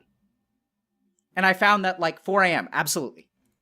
Okay, meditate before studying. Then you practically don't have to study. 4 a.m.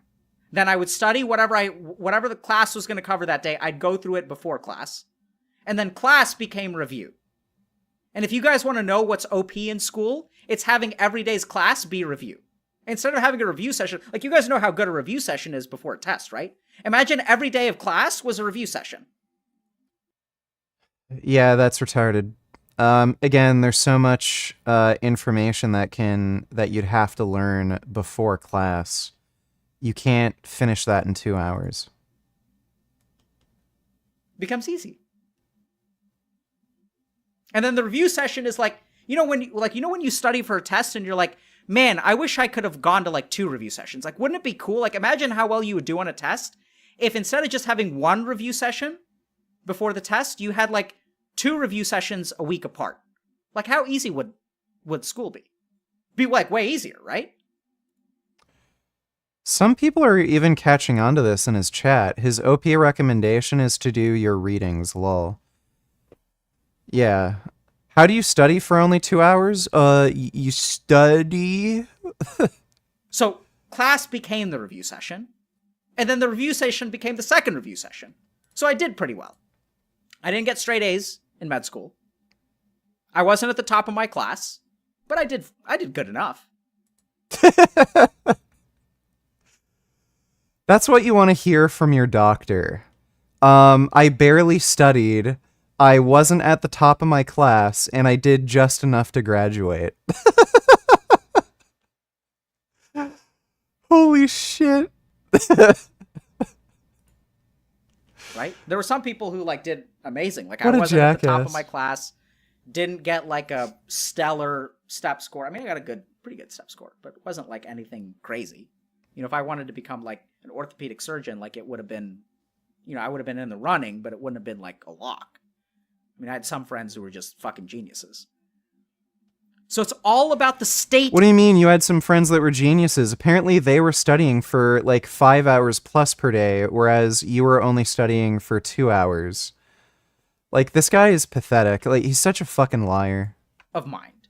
If you want something to sink into your mind and plant there and understand it, it's about the state of mind. So this is important. So I want you guys to imagine your mind like a pool of water that has dirt in it. And if you want to see to the bottom, which is what we kind of think of as the subconscious, The more that the water is moving, the more dirt is going to be stirred. So you need a still mind. So when I get dumped by my girlfriend or the library is on fire, what is happening in my mind? There's a lot of activity. So anything I try to put in there is not going to sink in because there's just all this shit in the way. So calm the mind, and then you can plant something. Then you could plant it deep, right? Sometimes you have a conversation with someone, and you are so tuned into that conversation that experience fucking sinks. Yeah, his brain is definitely filled with fucking dirt, that's for sure. In. Like, I remember for me, this is gonna sound weird. I remember for me, like... Dumbass, he's literally telling you the strategy. I bet most people don't meditate in med school, they're always stressed. He eliminates the stress and you don't think that would help. Fucking moron. What he's saying actually makes sense, you dense faggot. Yeah, sure it does. Thanks for the donation, jackass. Is he a licensed doctor? Has he passed his boards? Yes, he's a psychiatrist and he is a medical doctor. So, unless somehow he got away with lying about that, yeah, he is a medical doctor. If you actually look at his website, he does make some lies. He claims he's Harvard educated. He's actually not. He worked as a teacher's assistant at Harvard, so he's lying about being Harvard educated. He wants to make it seem as though he studied at Harvard. I think he went to a university that wasn't even ranked in the top 50 in the country. I think it was in Massachusetts that he went to school. But he does kind of lie about his education, so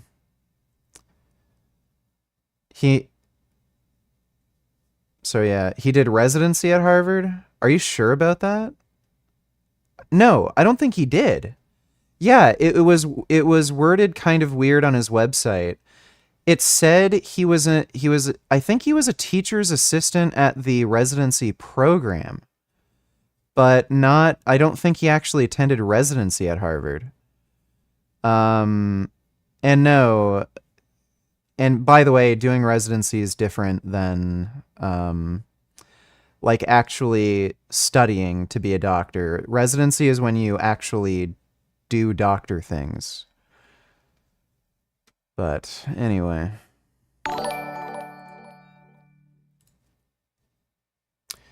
Bend over to Teller's incredibly rare bass moment from Snoop Dogg. Let me see.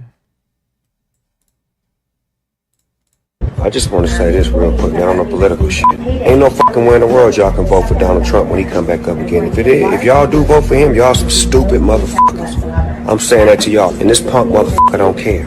Don't vote for that nigga. Please don't. Look what he do. He just don't give a fuck. Y'all honest, blue-collar, hard-working people and suffering. So if he don't care about y'all, he really don't give a fuck about us. So fuck him too. And fuck everybody down with Donald Trump. I said a year, Snoop Dogg. Fuck him.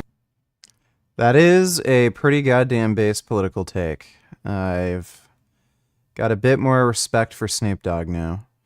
Thanks for that donation, Bend Over. Yo, for a 60-year-old, this black bitch kinda bangin'. You didn't give me a link, Kid Boo, but if you give me a link, I can take a look. Thanks for that donation, dude. An experience that sunk in, and I was like, this transformed like the way that I looked in the world, is in FF2 or FF4 Japanese. There's this guy named Cecil, and he's a Dark Knight, and he becomes a fucking paladin. And that was like just the coolest thing in the world. And my mind was focused. And that thought... He is so full of shit. So, like, so far, the only advice he's given on how to only study 2 hours a day in medical school is focus on studying and study. Like, that makes no sense. That scene, that experience got planted. Kid Boo donated $2. Let me see. I'm 60 years old, okay? And when I was 18, we were wearing weaves and wigs, and we're still wearing them. In fact, we're wearing more. And I know that, I would say most, let me not say all, most black men prefer your own hair. They don't like the smell of the weave. Nope. They don't like the way the weave takes away your hairline. Nope. They don't like the way the weave balls off your head. But deeper than that, because I'm a black woman and I used to wear weave, okay? And I understand what a society that is endemically racist can do to you. So you feel so bad about your own hair, your natural hair. I'm 60 years. Yeah, that is true. There's actually a really interesting documentary, I think called, I think it's just called Hair or Hairdo or something.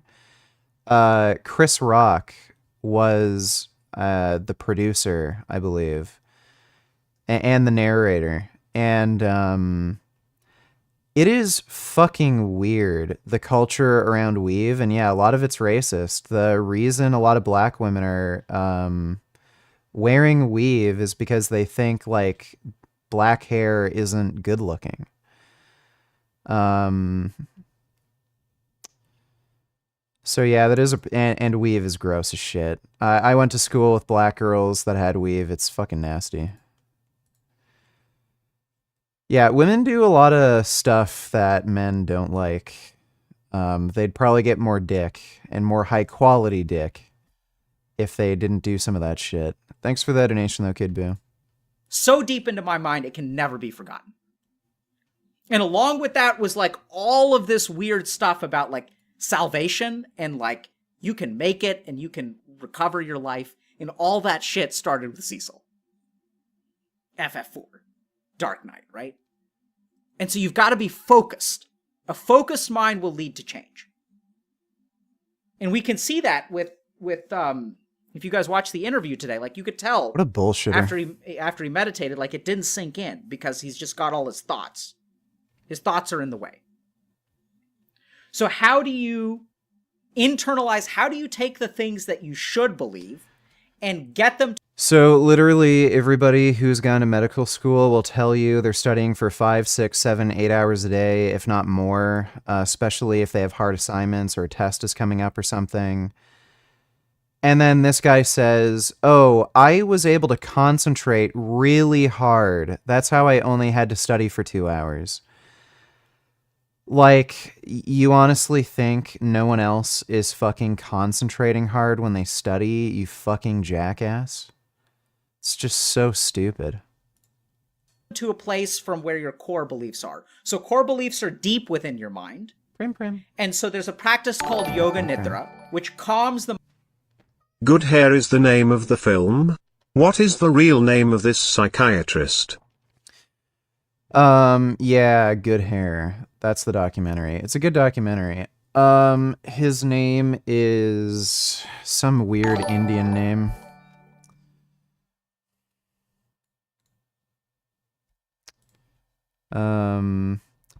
Alok Kanogia.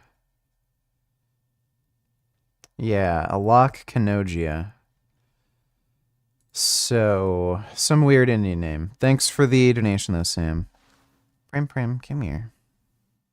Shut your handsome kitty. Say hello to everybody. Say hello. Yes. You smell good, and I love you. You smell like a nice kitty.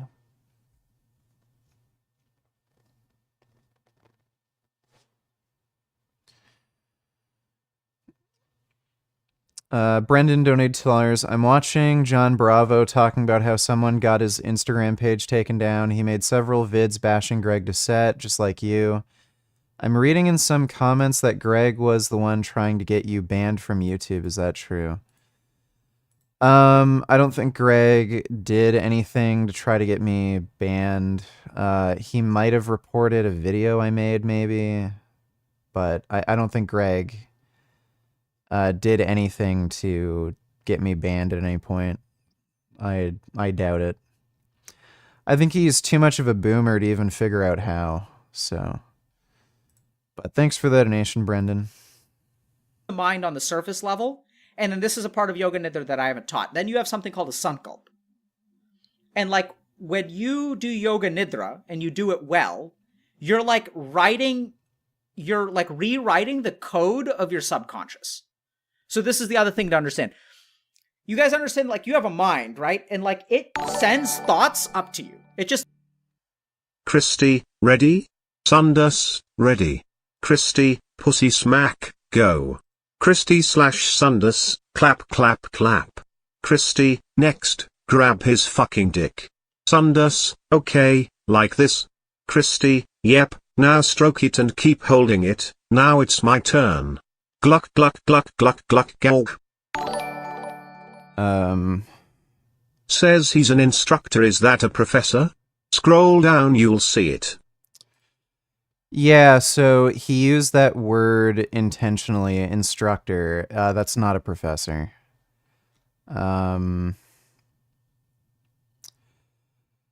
Harvard-trained psychiatrist. Not a Harvard graduate or anything like that. Harvard-trained.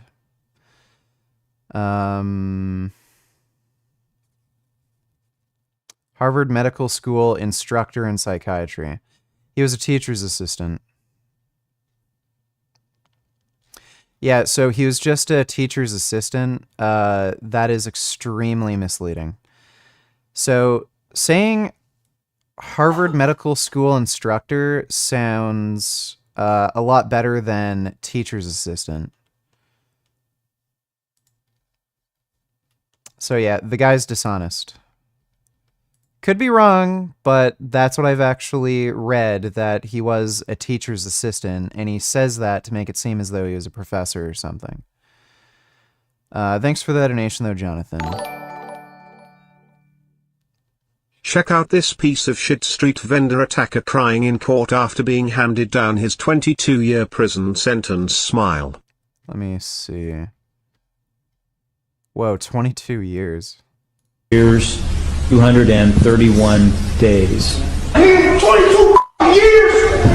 Break it down, bitch! You ain't shit! Nigga, gay circle, legal circle, told you Actually, you know what? Remember this that you had for some reward? Wait a minute. When I said that you had a certain amount of remorse, I was mistaken. The court determines that maximum needed. So it's 11 years on count one. 11 years on count 3. So he was only gonna get... Wait. VG, why you always putting down people smarter than you who have done 10 times more than you? Well, the guy believes in Ayurveda, so I don't know if you could call him smarter than me. And if he was really smart, he wouldn't have to fucking lie. Dumb people lie because it hedges their bets, and clearly he has to do that a lot. Thanks for that donation, Funny.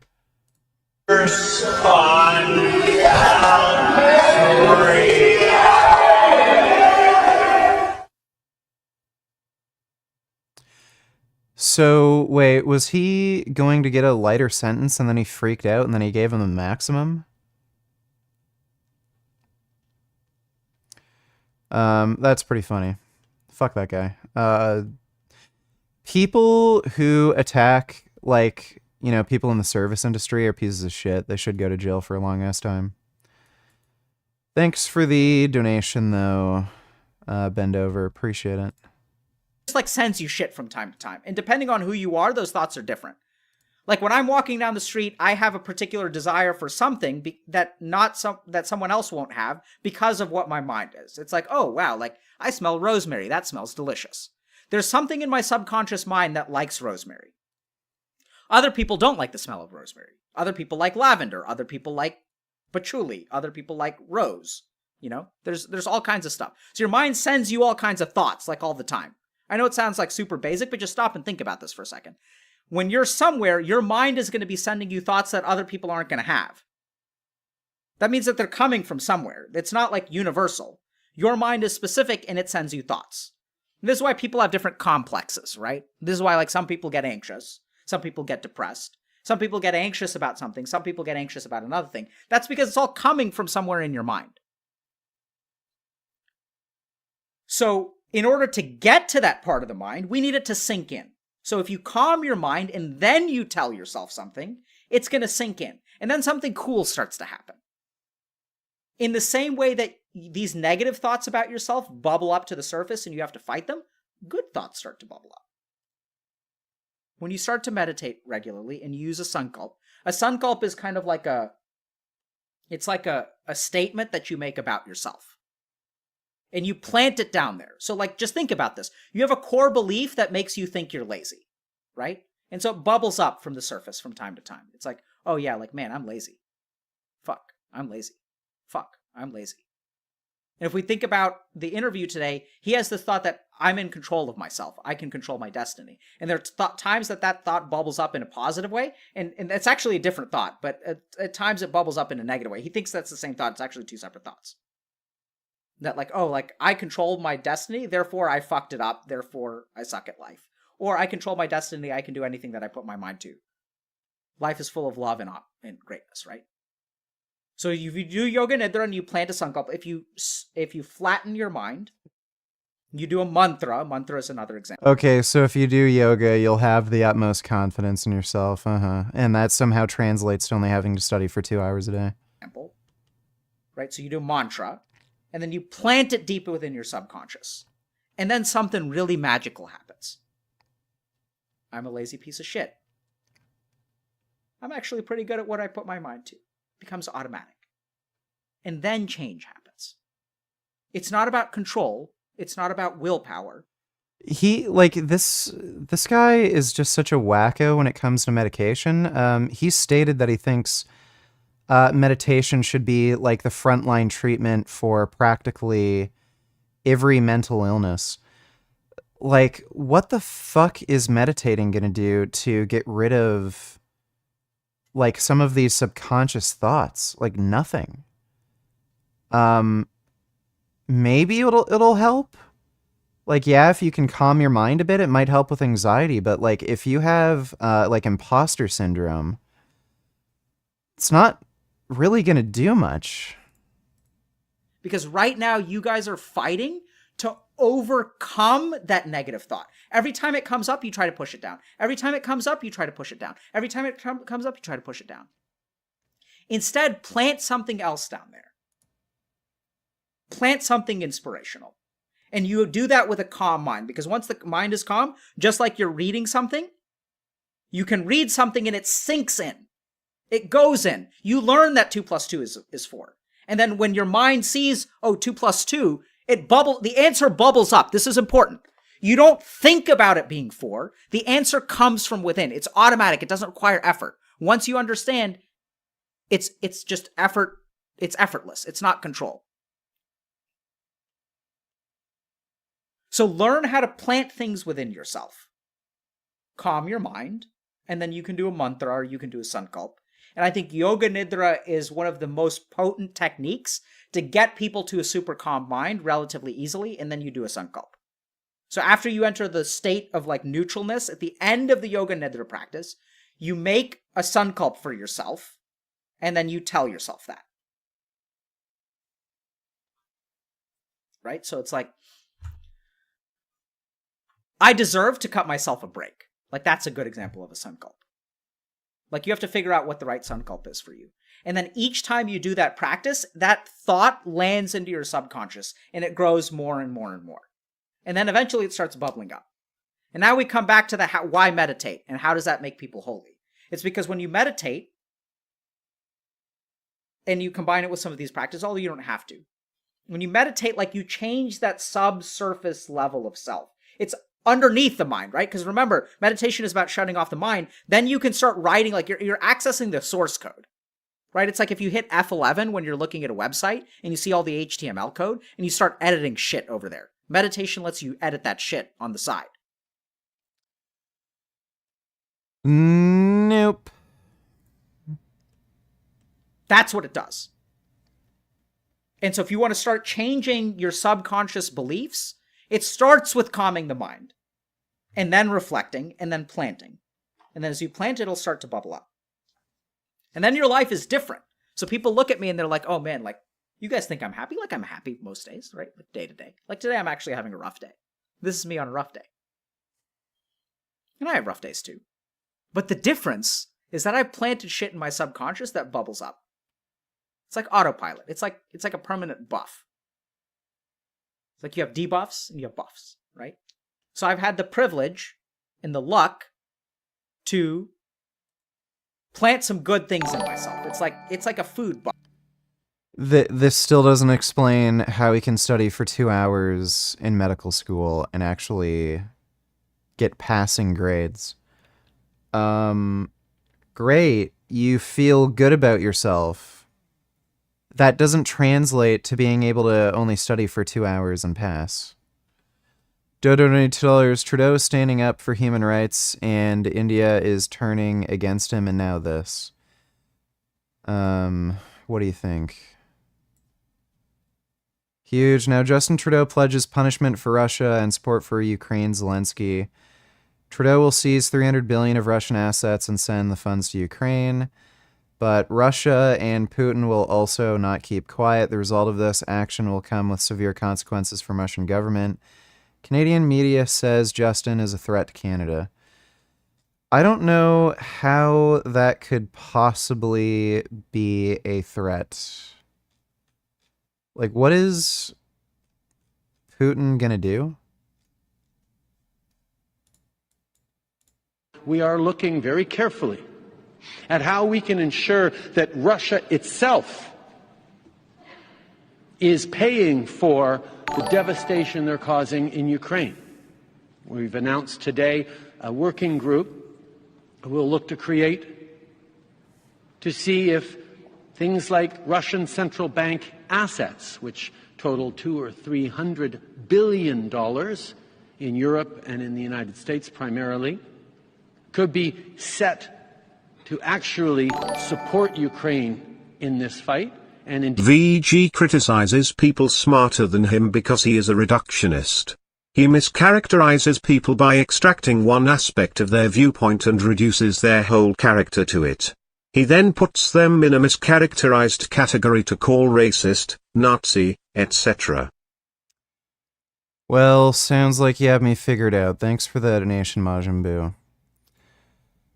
So, yeah, I don't know how Russia is going to give Canada or the US consequences. That's just fucking hilarious.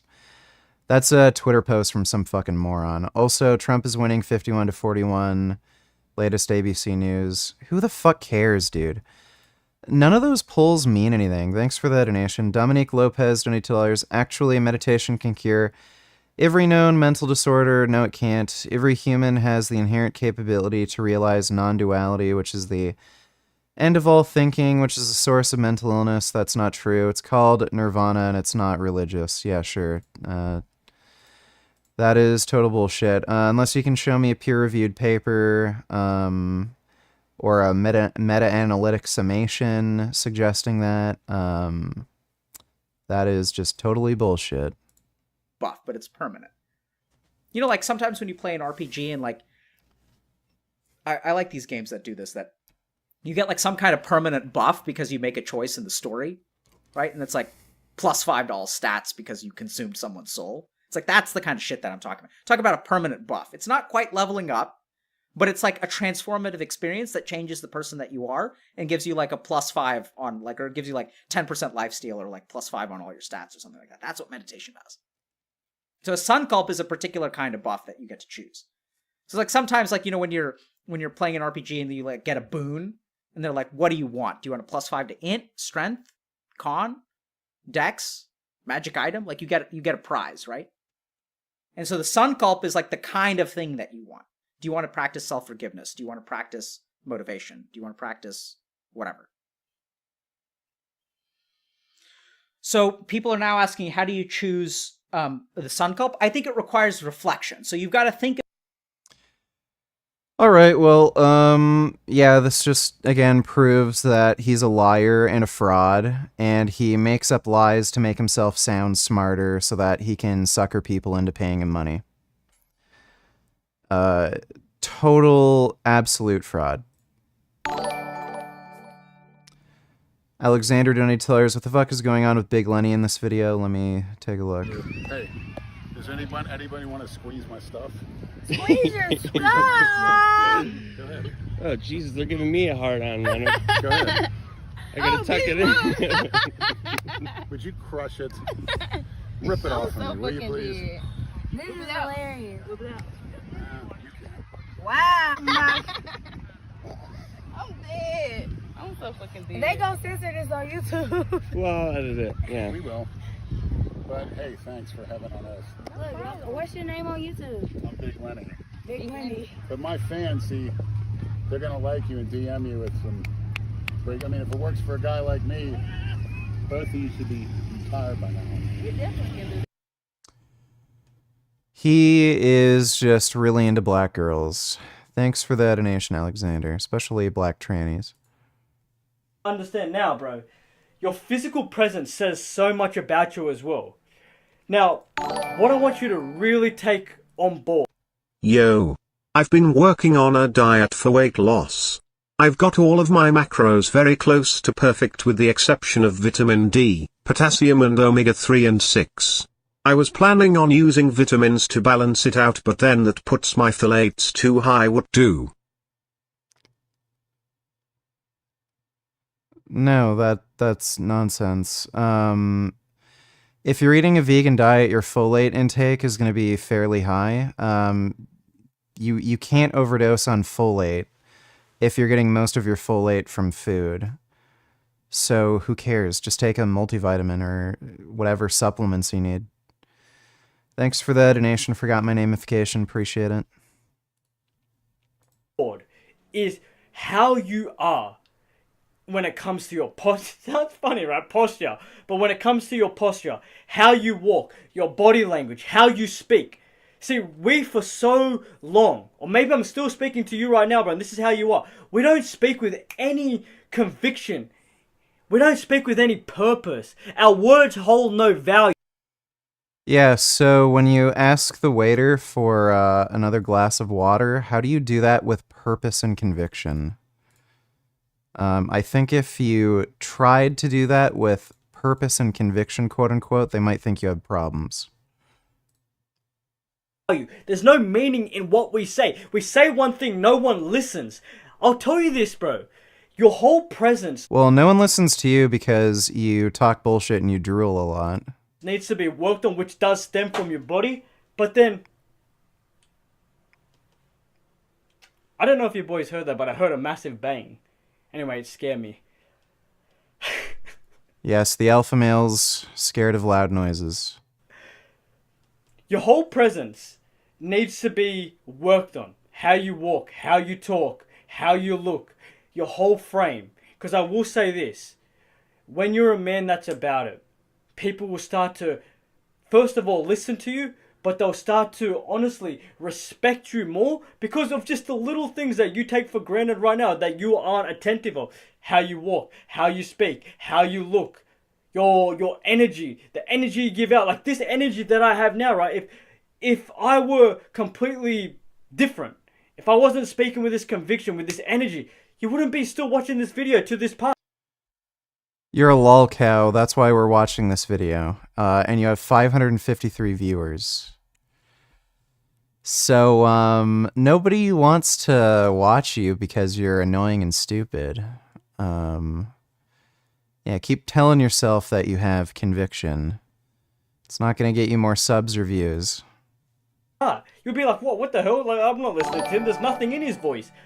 V donated $2 found the microwave poop guy. Microwaving your own poop?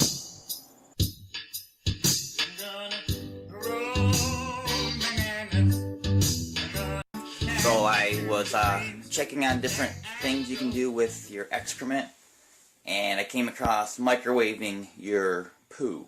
So I thought I'd give it a shot. I'm going to microwave some dog poop right now. There's dog poop in a bowl. Microwave. I have no idea how long this should take, so let's just try 6000. Is at 60 minutes, and then start. Okay. Okay, it's been a minute. And it was really starting to stink. Oh. Cooking poop in a microwave. All right, well, thank you for that, V. Appreciate the donation. So understand that your body, your physical presence, who you are, will scream to the world if you're a young man that's about it. But I shouldn't have even said that. It will reflect to yourself and how you feel if you're a young man that's about it. Start using strong words. Start saying to yourself you're going to win. Everything. Yeah, so next time you go to a restaurant and you ask for more water, use strong words. Like, get me more water, bitch. They'll do it extra fast for you. Walking with purpose. Walk with good posture. Walk with high energy. High performance. Man of excellence. Start investments or crypto pump and dumps or all this stuff. But you'll see that the money wasn't worth it, or the quick success wasn't worth it because, well, they didn't get fulfilled. They'll either lose the money, they'll spend it in the wrong way, or they won't even be happy with what they've earned because they weren't focusing on a mission. They weren't focusing on something that comes true to them. Proper fulfillment in what it is that you've been called to do as a man. I made a full guide that will be linked in the description of how to figure out your mission, but you cannot chase the external world. Anything that comes from the external will not make you happy. They will amplify you. Sure, having a nice car, having a beautiful woman, having all these things will amplify you, but they will not make you. You must be first built from within. You must be first centered around your mission. Be a young man that's truly on the... Because, something that's not important happened, we lose our peace. Just focusing on your body. This dude is trying so hard to copy Hamza. That was a waste of fucking time. Holy shit. See how this looks. I was pretty apprehensive about the whole sex thing. Well, wouldn't you be? Wouldn't anybody be if they're going to try to have sex with a 13-year-old girl? To be honest with you. To be honest with you. Don't really like bananas, to be honest, so... You're probably wondering where am I going with the clips of child predators. I want to be very clear on what I'm about to say. Just because you're a carnivore doesn't necessarily mean you want to diddle minors. I'm comparing the mental illnesses between pedophiles and people on the carnivore diet. There are similarities. Pedophiles support abusing defenseless children. Carnivores support abusing defenseless animals. How am I fucking wrong about this?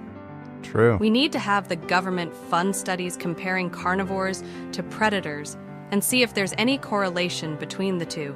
I'm genuinely scared to know the outcomes. The conclusions of the studies could be frightening.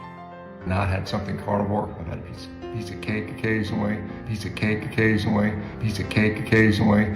Oh, he occasionally eats cake as a carnivore? Oh, fuck that, he's a fraud. He didn't say rarely, he said occasionally, which could mean he could be eating cake at least once a week. Look at all these people that called him out too. LVL hits him with the lion comment, and someone else calls out his bullshit on Sean not able to convince his own family to eat carnivore. The carnivore diet is a complete scam. I've said this over and over, but somehow people still become brainwashed to do it. Sean Baker quit the carnivore diet plain and simple. He didn't say he did, but he didn't have to. The fruit in his home, you take that however you want. But from his own mouth, this moron admitted he eats cake every now and then. You're not going to see Joey Carbstrong making Instagram reels with ribeyes in the background, then deleting the reel after being called out and making another video saying all the animal products in his home are for his family, and he occasionally eats a steak. See how fucking stupid that sounds? Sean continues to scam his followers because they're idiots, and they can't give any reasonable argument as to why Sean does what he does. Now all you carnivores kneel down in front of me and open your fucking mouths. You know why? I'm nobody's bitch. You are mine. Carnism. That was good. Well, we all knew that. Sean Baker at one point, his muscles like totally melted. He looked way different. He lost all of his muscle, and then he ended up gaining a lot of it back.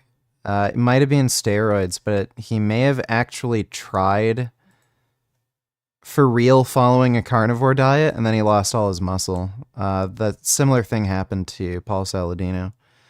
I have a sleepy kitty on me. Get your little kitty paw. It's your little kitty paw. My little prim prim. When waiters/waitress say that you shouldn't go out to eat if you can't afford to tip, by that logic, if your employer isn't paying you a good wage, should you not have taken that job in the first place? Well, yeah, the whole tipping thing is fucking bullshit. You could make that same argument then, like, okay, don't choose that job. You don't need to tip. It's not legally required. The only thing required of you is to pay what the, cost is of the food. So it's stupid. I'll give a tip if, it's a new restaurant and I think the server's, really nice or something. But, yeah, otherwise, no. I just don't give tips. Ugh. I have a cat.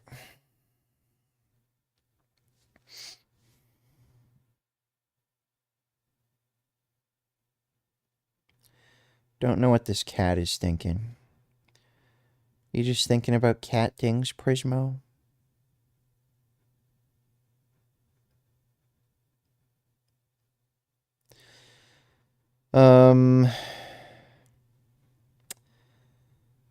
I'm going to take a 10-minute nap. So, I'll just put an alarm.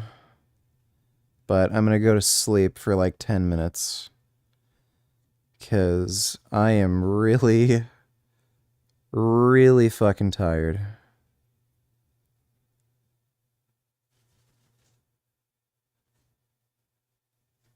Alright.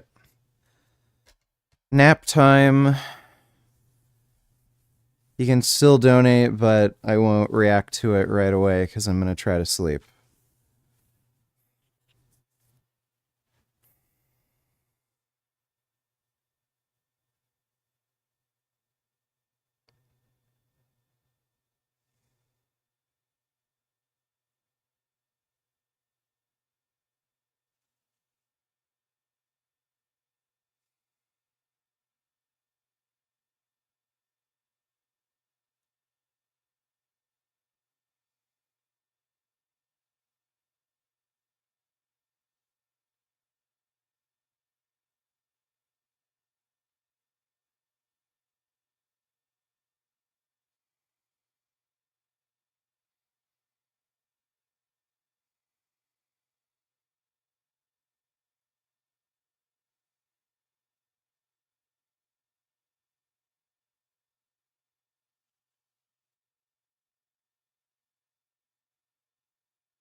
Alright, wish I could sleep longer, but oh well. Let's watch some Hamza Dum Dum. The only dating advice you'll ever need, sure. So if you strip back the bullshit, no one's looking, no one's judging you. It's not about what you think E-Man gets the most likes for. It's not about what you think that I think is the most purposeful. What is your real core desire? And there's no wrong answer. The only wrong answer you could give is something that's false. It's something that's inauthentic. If you strip the bullshit away, what you want... No, I slept. I was having a dream. The family, the wife, the highest tier goal. But you can't get it yet. But you can get the faster, less purposeful version of that.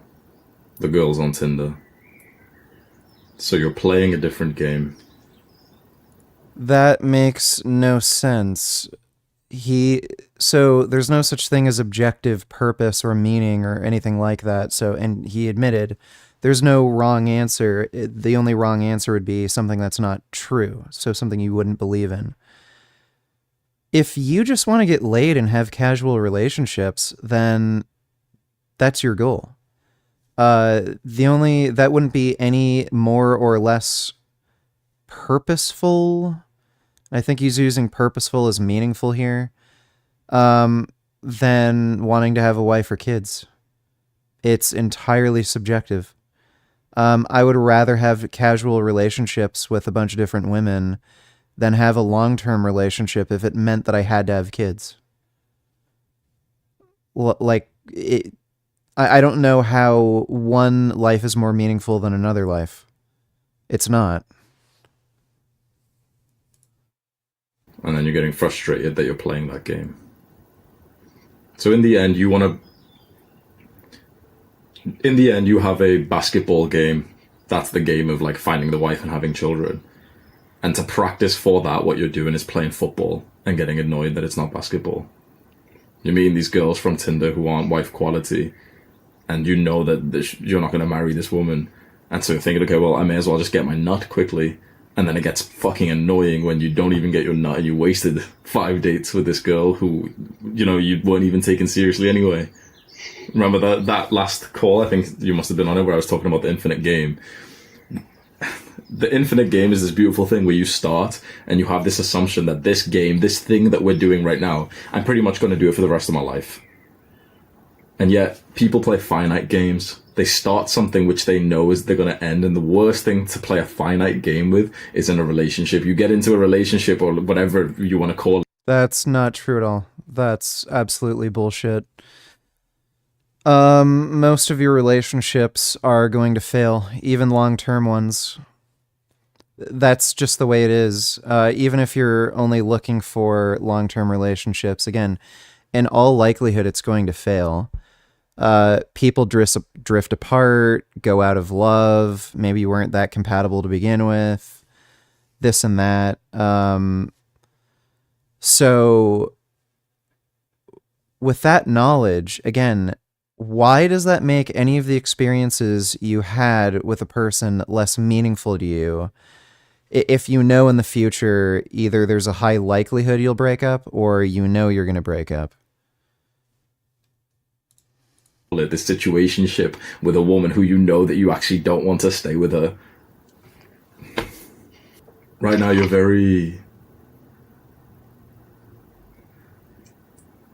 using like 100% male brain. Just quick.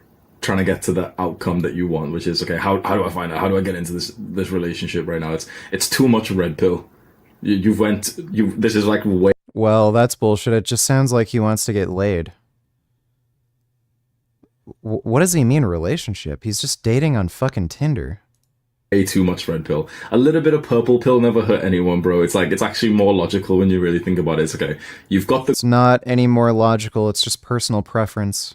Goal. You, as a young man, have decided this is the goal. So no one, not Tate, not your parents, not me, should be able to influence you negatively, sure, you should still be able to, you know, hear arguments from everyone's sides and stuff, sure.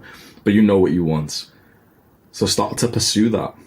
Now, this doesn't actually mean to, for example, yeah, like, you know, like quit all the dating apps and just go speak to girls in person. Or doesn't, like, you're thinking too much about the specific tactics, when right now it's like you need more of the strategy, you need more of the long-term thinking. Straight away, when your brain goes to tactics, you know that you're probably going to be like misguided. What you need to do is think more deeply about this long-term goal that you actually really want. Because I think that even though it's probably the real answer you gave, which is, okay, father, you want to have a wife, you want to have children, I still think that's bullshit. I still think that you're saying that just because you think it's the right answer. I don't think that you've been hit with the realization of how important those things are. And maybe you never will. There's a lot of guys who genuinely just in their real core don't desire those things. Maybe you do. But I think right now you're actually really confused as to what you want because you've just simply been on the internet for too long. When was the last time that you saw some mountains? He's talking to, like, somebody who's probably between the age of 15 and 20. So, how the fuck could he claim that? If you're that age, you don't really know exactly what you want to do in life. So, how the fuck could he claim that? At least for me, I personally find that my brain doesn't think properly unless I see either mountains or, like, vast landscapes, like visually see lots of distance in my eyeballs, so you can literally look like miles and miles away. That's when your brain starts to think more clearly. When you're just staring at this computer screen, it's like you're a... Just use a VR, what do you call it? VR goggles. Robot, and I'm just feeding you the Then you script don't have of to what leave the I house. believe in. You know, because of the elements of psychology and influence and persuasion, you believe me because it's, you know, I have social proof, I have reciprocity, I have authority. You know, these influence levers, like Tate as well. Tate is rich. He's got girls. He's got social proof. He's got people who listen to him. So your animal, like stupid primal brain is just listening to everything we say as truth. You don't even know who you are anymore.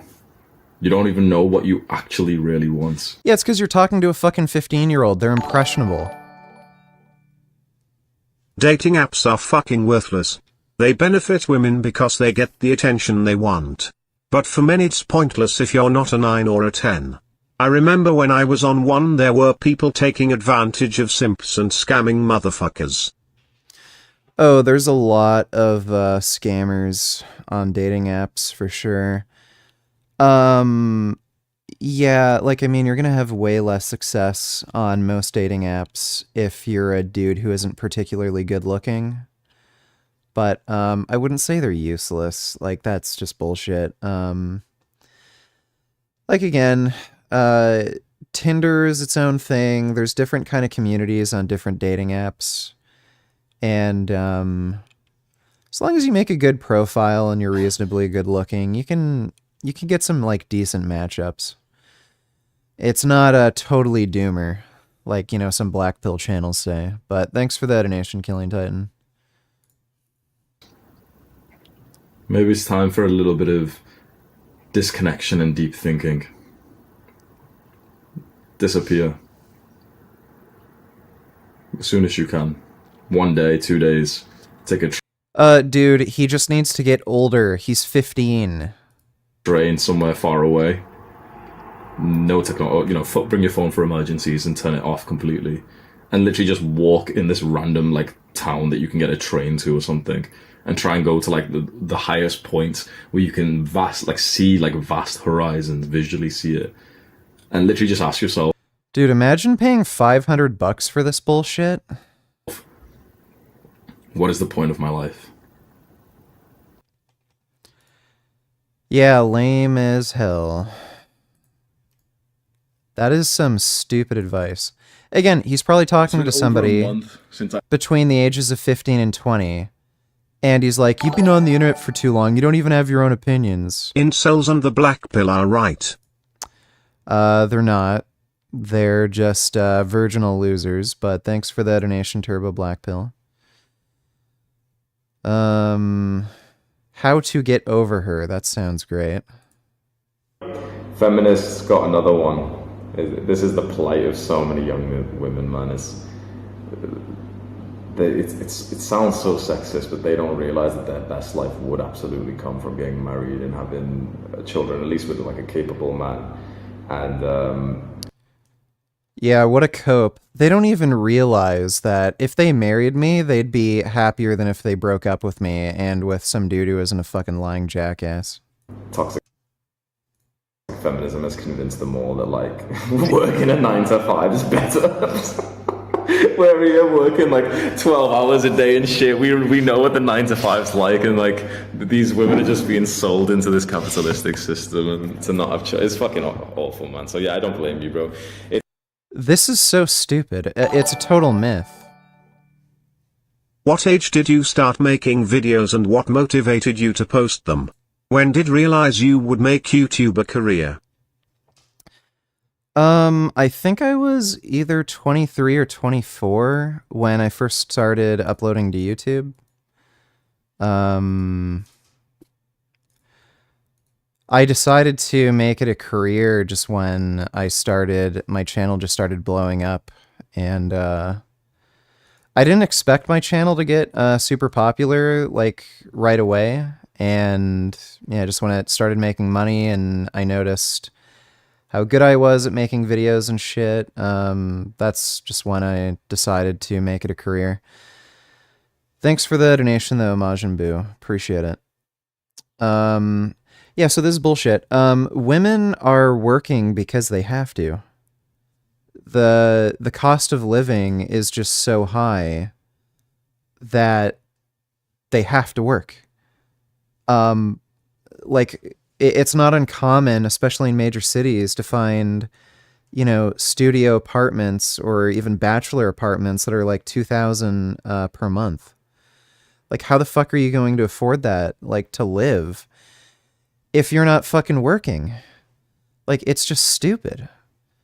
So, no, women aren't choosing to go into the workforce and not have kids because of feminism. They're doing that because they fucking have to make ends meet, you moron. And you don't know this because you haven't fucking dated any women, for one thing. And you're a fucking YouTuber who gets to just print money because you have a fucking simp fan base. What a fucking loser. Thanks for the... Oh, wait, never mind. I probably just gave up too easily. I found more success by actually talking to women in real life. Also, I refused to pay a dime on the apps. Well, yeah, paying for a dating app is just monstrously retarded. That's the stupidest thing you could possibly do. And yeah, a lot of people have more success IRL because if you're talking to somebody who's real in person, they can actually get a sense of who you are, so that's obviously a huge benefit. Thanks for the donation though, Killian Titan. Appreciate it. It's like, obviously, she's not. Prices wouldn't be so high in Canada if they didn't flood the country with ethnic immigrants. Yeah, that's not true. What's hilarious is that would typically be a conservative talking point, but the liberals are saying that now, and they're trying to use that as an excuse for why housing prices are so high, when it's entirely due to zoning laws and it being difficult to actually build. So they need to just get rid of some zoning laws and give a big cash injection into the construction market so new houses can be fucking built. Thanks for that donation though, Turbo Blackpill. Not our total fault, it's the conditioning around her. Since she was 3 years old, she's like, just the poison that her parents and system have put into her ear. You can do anything a guy can. Like, no, choose the fire truck, choose the police thing. And no one is doing that. Absolutely nobody is doing that. Guess what? It just is a fact that boys' toys are better than girls' toys. They are. Girls' toys are fucking boring and stupid, and there's been literally no innovation in the market. Essentially, the same fucking girls' toys that you see today have existed since about the 1930s. So, just different types of dolls. That's it. Maybe like some of the plastic molding is, better as opposed to like them using porcelain before, stuff like that. But girls' toys suck and they're fucking boring. And there are a ton of fucking girls who would have preferred to have played with boys' toys when they were a kid. It's just that they never were allowed to or got the opportunity to. So yeah, now in modern society where you have more progressive parents, they just let their kids pick what toys they fucking want.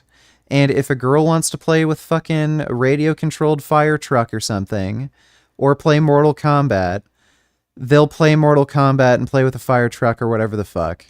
And the people who, whether it's a male or a female, want to play with Barbie dolls, they'll play with Barbie dolls.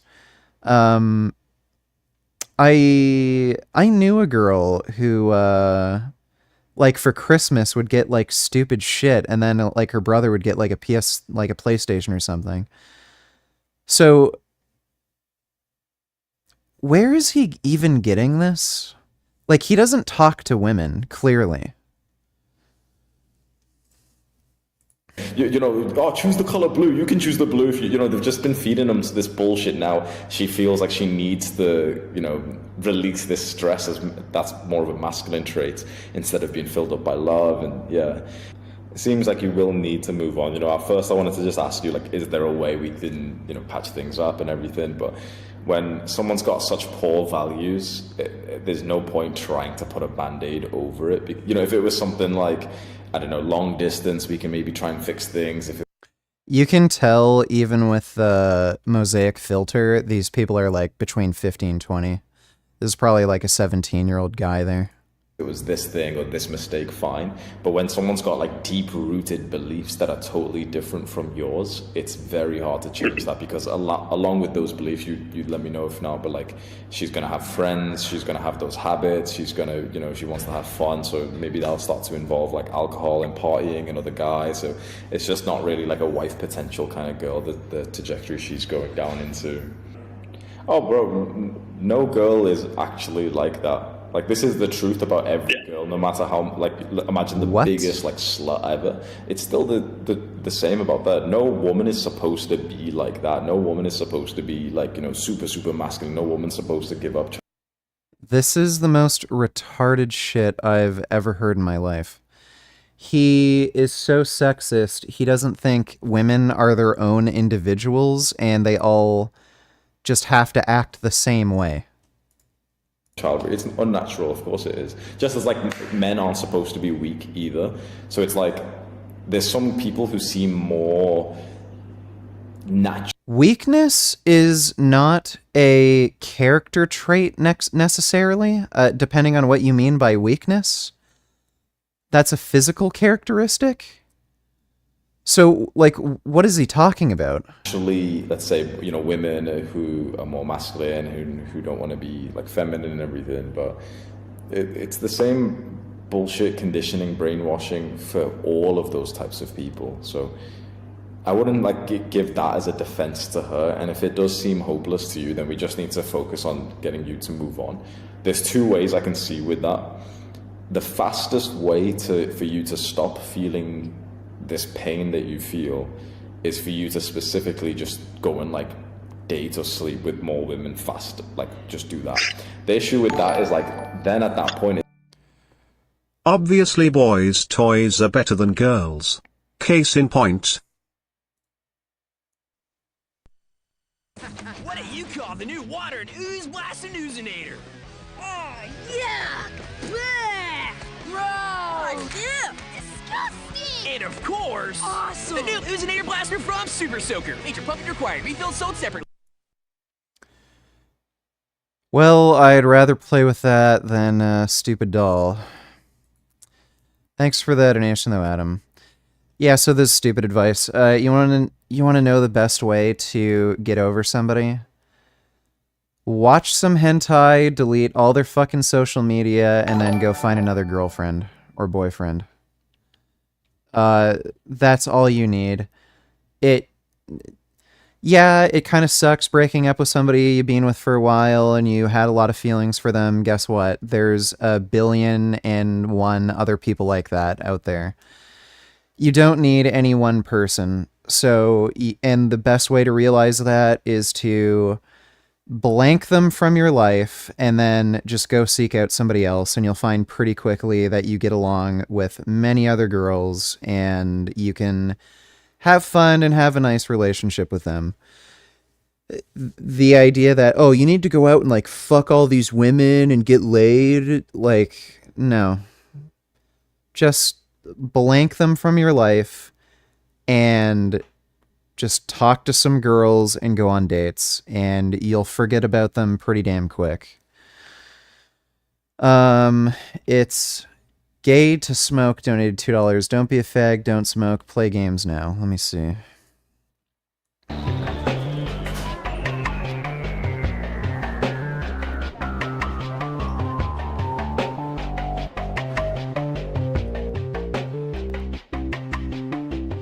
Are they smoking? Or are they gay? It's gay to smoke. And joining us here in the studio this morning is the director of this new PSA campaign, Dr. Michael Gaines. Doctor, thanks. What's funny is that probably would have been an effective anti-smoking campaign. Thanks for the donation. It's gay to smoke. We're not going to play games just yet, but we will. Don't worry. It's like you're no different to her because you both just ended up getting into degeneracy. So this is what I did, and I had let's say like a month of pure heartbreak after my first love. Total heartbreak, crying every day. By the way, this is the girl that he said he dated for 2 years. How in the fuck do you start crying and bawling your eyes out for like months after you break up with a girl who you were dating for only 2 years? That is insane. That's just absolutely psychotic. Not speaking to any of my friends, horrible experience. And then I ended up just pretty much getting feelings for like a new girl out of nowhere and hooking up with her. And that was like it's called like rebound, and that was the thing that really helped. It's a shame how people are using the red pill to scam others. Even Wheat Waffles is selling courses now, and he used to just tell people that it's over and they should just kill themselves. Fucking scammers. Dude, how is Wheat Waffles selling a course? Like, the guy admittedly is terrible with women. He's an unlikable dickhead just fucking in general. Like, a course on what? How to be a fucking loser? How to weird out girls? That is hilarious. Thanks for the donation, though, Turbo Black Pill. So this isn't like... This is exactly like what I was saying. You just have to fucking realize there's other people out there. So, yeah, just blank them out of your mind. Just delete their social media or messages or whatever, and then just go try to date somebody else. You'll forget about them very fucking quickly. People get this idea that, like, oh, that girl's special or that man is special and they were the one for me. How am I going to find somebody else? There's 7 billion people on the planet. Nobody is particularly unique to anybody else. So the person you're dating, guess what? There's like probably at least 1 billion people that are exactly like them or very similar. And probably better for you anyway, since you broke up with them. You need sunlight because we still need to get vitamin D, so go outside and absorb as much sun power as possible and become a Clark Kent. Don't be a commie soy boy like Richie sitting like a vampire in his basement all day cause he's scared of a little shine. Well, I do go outside. I do go outside in the sun. I do, like, mountain biking and whatnot. But, the sun is not good for you, sir. it causes skin cancer. So if you do have to go outside, wear sunscreen, long sleeves, wear different sun protection like sunglasses, sun hats. And the sun is a very unreliable source of vitamin D, so take a supplement. But thanks for the donation, Corona Bro. Helped me to move on was suddenly like, you start liking another girl, and whatever happens with that one, then you kind of move on and it's fine.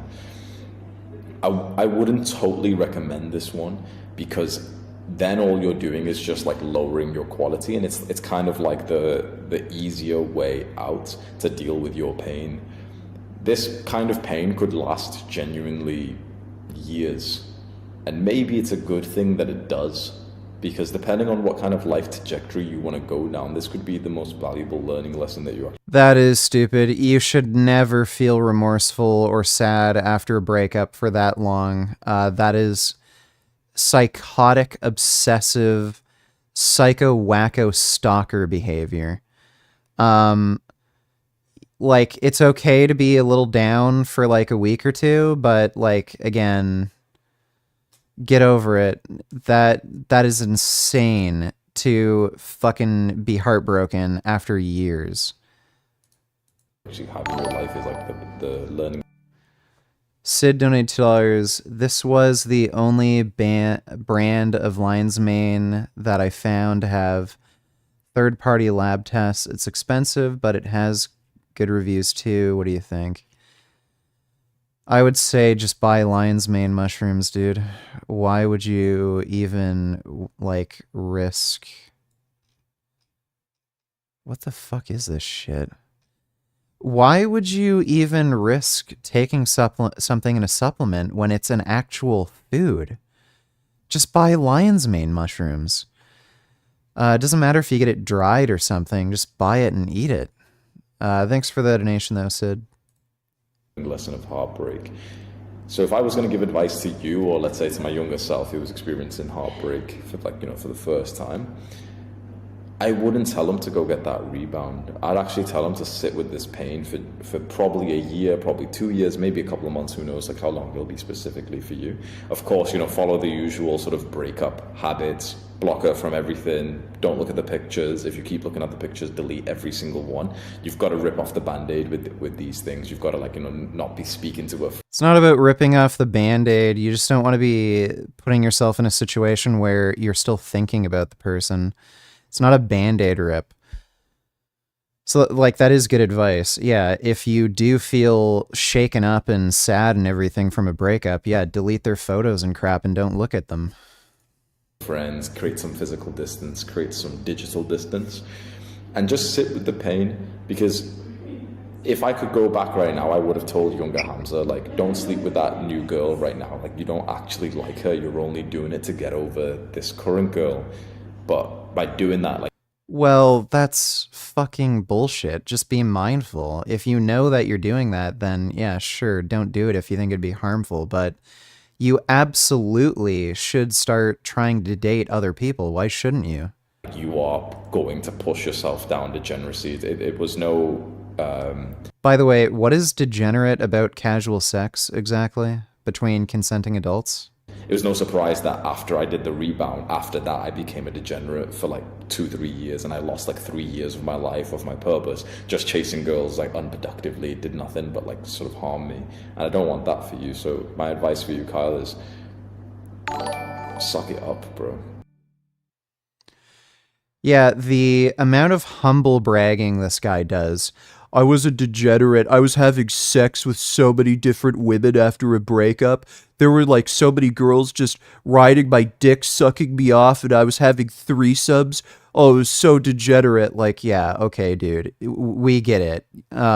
You want people to think that you actually get laid. Sid donated $2. The active compound in lion's mane fruiting bodies need to be concentrated with water or alcohol. Extraction to be effective. Okay. Yeah, I don't know if I'd really bother with those supplements then. Like, again, there is almost no fucking way the supplement is going to radically improve your life or make you live longer. So if you want to spend the money, whatever, but like you could buy video games, you could buy new shoes, you could put that money towards like a nice bike. It's up to you. But I wouldn't bother buying a supplement that may not have an adequate amount of the active ingredient, which probably won't even do much anyway. I'd just wait for the research to come out. Thanks for the donation though, Sid. Mike donated $2. Let me see. Most people have no clue about how severe wealth inequality has become in America and how much worse it's getting. There's a YouTube video by... Okay, we'll watch that next. Let's just finish this first. It's only 46 more seconds. Thanks, Mike. Honestly, sit with the pain, use it as a motivator, use it as a learning lesson. There's going to be times, like right now you're opening up, which is nice about it, but there's going to be times where you kind of, close in on yourself and you hate the fact that you've been throttled by this pain for so long. I wouldn't revolt against it and suddenly just go date a bunch of new women, because you will cope to yourself and pretend like you care about the new girl when actually you're just doing it just because it's like finally you've stopped feeling the pain of this current girl, and that's not the right reason to meet someone new, in my opinion. Gay. Yeah, so that's just stupid. There's no reason why you shouldn't look for another relationship immediately after a breakup, as long as you can be mindful and you're not just like desperate and lonely, if you can get over somebody that quick, then just start dating.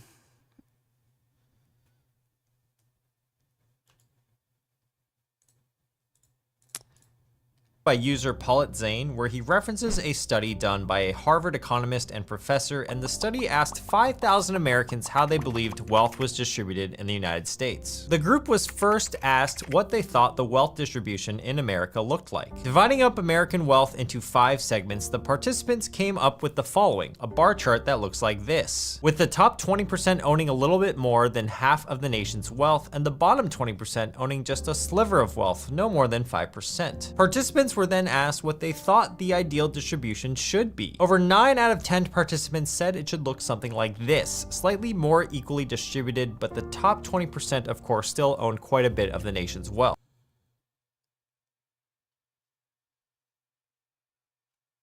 Like, this is so weird.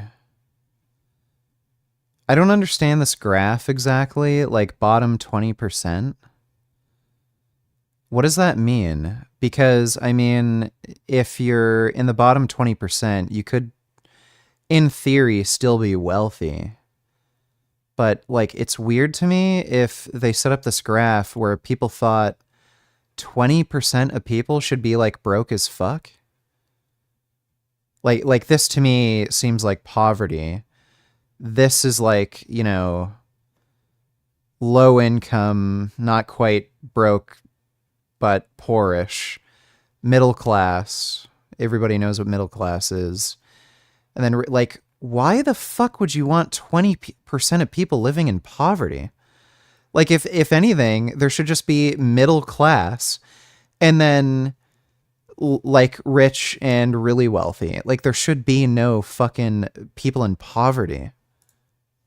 Before I show you what the actual distribution looks like, many of you might actually point out that, hey, this YouTube video was done like a decade or 12 years ago. Surely the answers could have changed since then. But the reality is that human behavior and thought process seldomly changes that quickly. Answers have stayed pretty consistent even though time has passed. In fact, in 2020, CBS did a morning show where they asked random mall shoppers what they thought wealth distribution in America looked like with pumpkin pie. The pie was to represent total American household wealth, and it was cut into 10 slices. The subjects were then asked to distribute those 10 slices into the same 5 segments. The usual distribution they chose looked like something in this picture. This person allocated most of the pie to the middle class. In fact, all of the subjects during that segment displayed similar results to that of the original study done by the original video. That goes to show you that there's still a huge misconception about how wealth is actually distributed within the United States among its own citizens. Okay, so the actual distribution looks like this. Like 90% the top 20% rich. of Americans Americans own over 80% of the nation's total wealth. The bottom 20% and the next 20%, so the 21st to 40th percentile, barely even register on this bar chart, and the middle class makes up less than 5 to 6% of the overall bar. This should be startling to you, and what's even more crazy is how much the top 1% actually has in terms of wealth. The top 1% has more wealth than what most Americans think the top 20% should have. But still, that doesn't really put the top 1% into its full context, which the original video from 2012 did really well. In that video, the original creator took all 340 million Americans and reduced them. Yeah, this is why we need to tax the fuck out of billionaires so that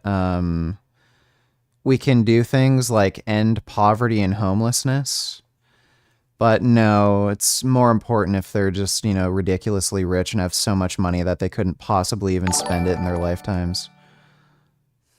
Wheat Waffles is awful now. His course is $120 and it's on getting rid of acne and going to the gym. As if it's some secret info lamau. What? Plus he's changed his opinion on body count now that he has a GF with a history. What a cuck. That is fucking hilarious. This happens to every dude who fucking preaches about, oh, girls with a high body count, stay away from them. Women who are older, stay away from them. You know, like all that shit. As soon as they meet a girl that they fall in love with, all of that goes away. And then they realize, okay, none of that really matters. What matters is the person you're with, and those things don't define them. But it looks so fucking dishonest and shitty when they preach about that, and then when they actually date somebody, you know, it's hypocritical. $120 course on getting rid of acne and going to the gym. Fuck me. Well, you gotta make a living somehow, and Fool and his money are soon departed. Thanks for the donation, Turbo Black Pill. Them down to a representative 100 people. He then ordered them from left to right, poorest on the left, richest on the right, and put them on a scale with each 10% representing a different percentile of wealth. Taking total household wealth in America and reducing it down to a pile of symbolic cash, he then spread it out among the 100 representative Americans. This is what Americans want the wealth distribution to look like. This looks pretty healthy. The poverty line is way over here on the left, and even though people are poor, they aren't in quote poverty. The middle class has the bulk of the wealth here, and the wealthy own just slightly more than the middle class. There's a smooth transition of wealth across the board here, but we all know that it's a lot worse than this. This is the distribution of how Americans think wealth is spread out in the United States. About 5% of the poor are now living in poverty. The wealthy definitely have a lot more than the middle class here, making about 10 times more than them, and up to 100 times more than the poorest Americans. If you were to ask most people if this is acceptable, they'd probably say no. However, this still isn't the reality of how it's actually distributed. So here's what reality looks like on that same scale. The poverty line is now moved up to 11.6% with 37.9 million people living in poverty. The census defines that as making less than $12,760 per year, or about $35 per day for a single person under the age of 65. The middle class here is very hard to differentiate from the poor, and the richest people have so much wealth that it's hard to even comprehend. They don't even fit on the screen. But what's even harder to comprehend is just how much more money the top 1% holds in wealth compared to the rest of the nation. And what I want to accomplish in this video is show you how big that disparity is and how much it's actually changed since 11 years ago. According to recent Federal Reserve data, the top 1% of all Americans own a whopping 31% of the nation's wealth. That's 43.94 trillion. Dude, imagine how many Ariel Atoms you could buy if you were in the top 1% of earners. I'd get an Ariel Nomad, the off-road version. I'd get an Ariel Atom. I'd get an Ariel Atom in purple. Get an Ariel Atom in black. I'd get an Ariel Atom with, what is it, like a wing on the back to make it look like an F1 car. It's like fucking dumb how much money these people have. Fuck the 1%, dude. $1 trillion of the nation's $140 trillion of wealth. The top 1% is defined as those having a net worth of over $11.1 million. And by the way, all of you, make sure you pray to the God of Gain so I win the lottery. I think it's in a couple days. Because they are so wealthy, the scale of them might be pretty hard to comprehend. In fact, we had to make a separate column just for them. Holy shit. If we expand our parameters slightly, the top 10% own 69% of the wealth of the entire nation, while the remaining 90% of people own just 31% or a third of the nation's wealth. What that means is that the majority of wealth, close to 7%. Yeah, this is super dangerous because it's partly responsible for the increased cost of living, and what's really dangerous is this sort of wealth distribution is what annihilates democracy. So you end up having oligarchs running the country, and then you have an oligarchy rather than a democracy, sort of like in Russia. So Russia's the best example of that. The wealth inequality there is just astronomically high, and it looks like the US is kind of following that trend. So it's not just a problem of like there's more poor people. It's a really serious problem that could lead to like literally something like Nazi Germany or whatever you'd call Russia, Nazi Russia right now.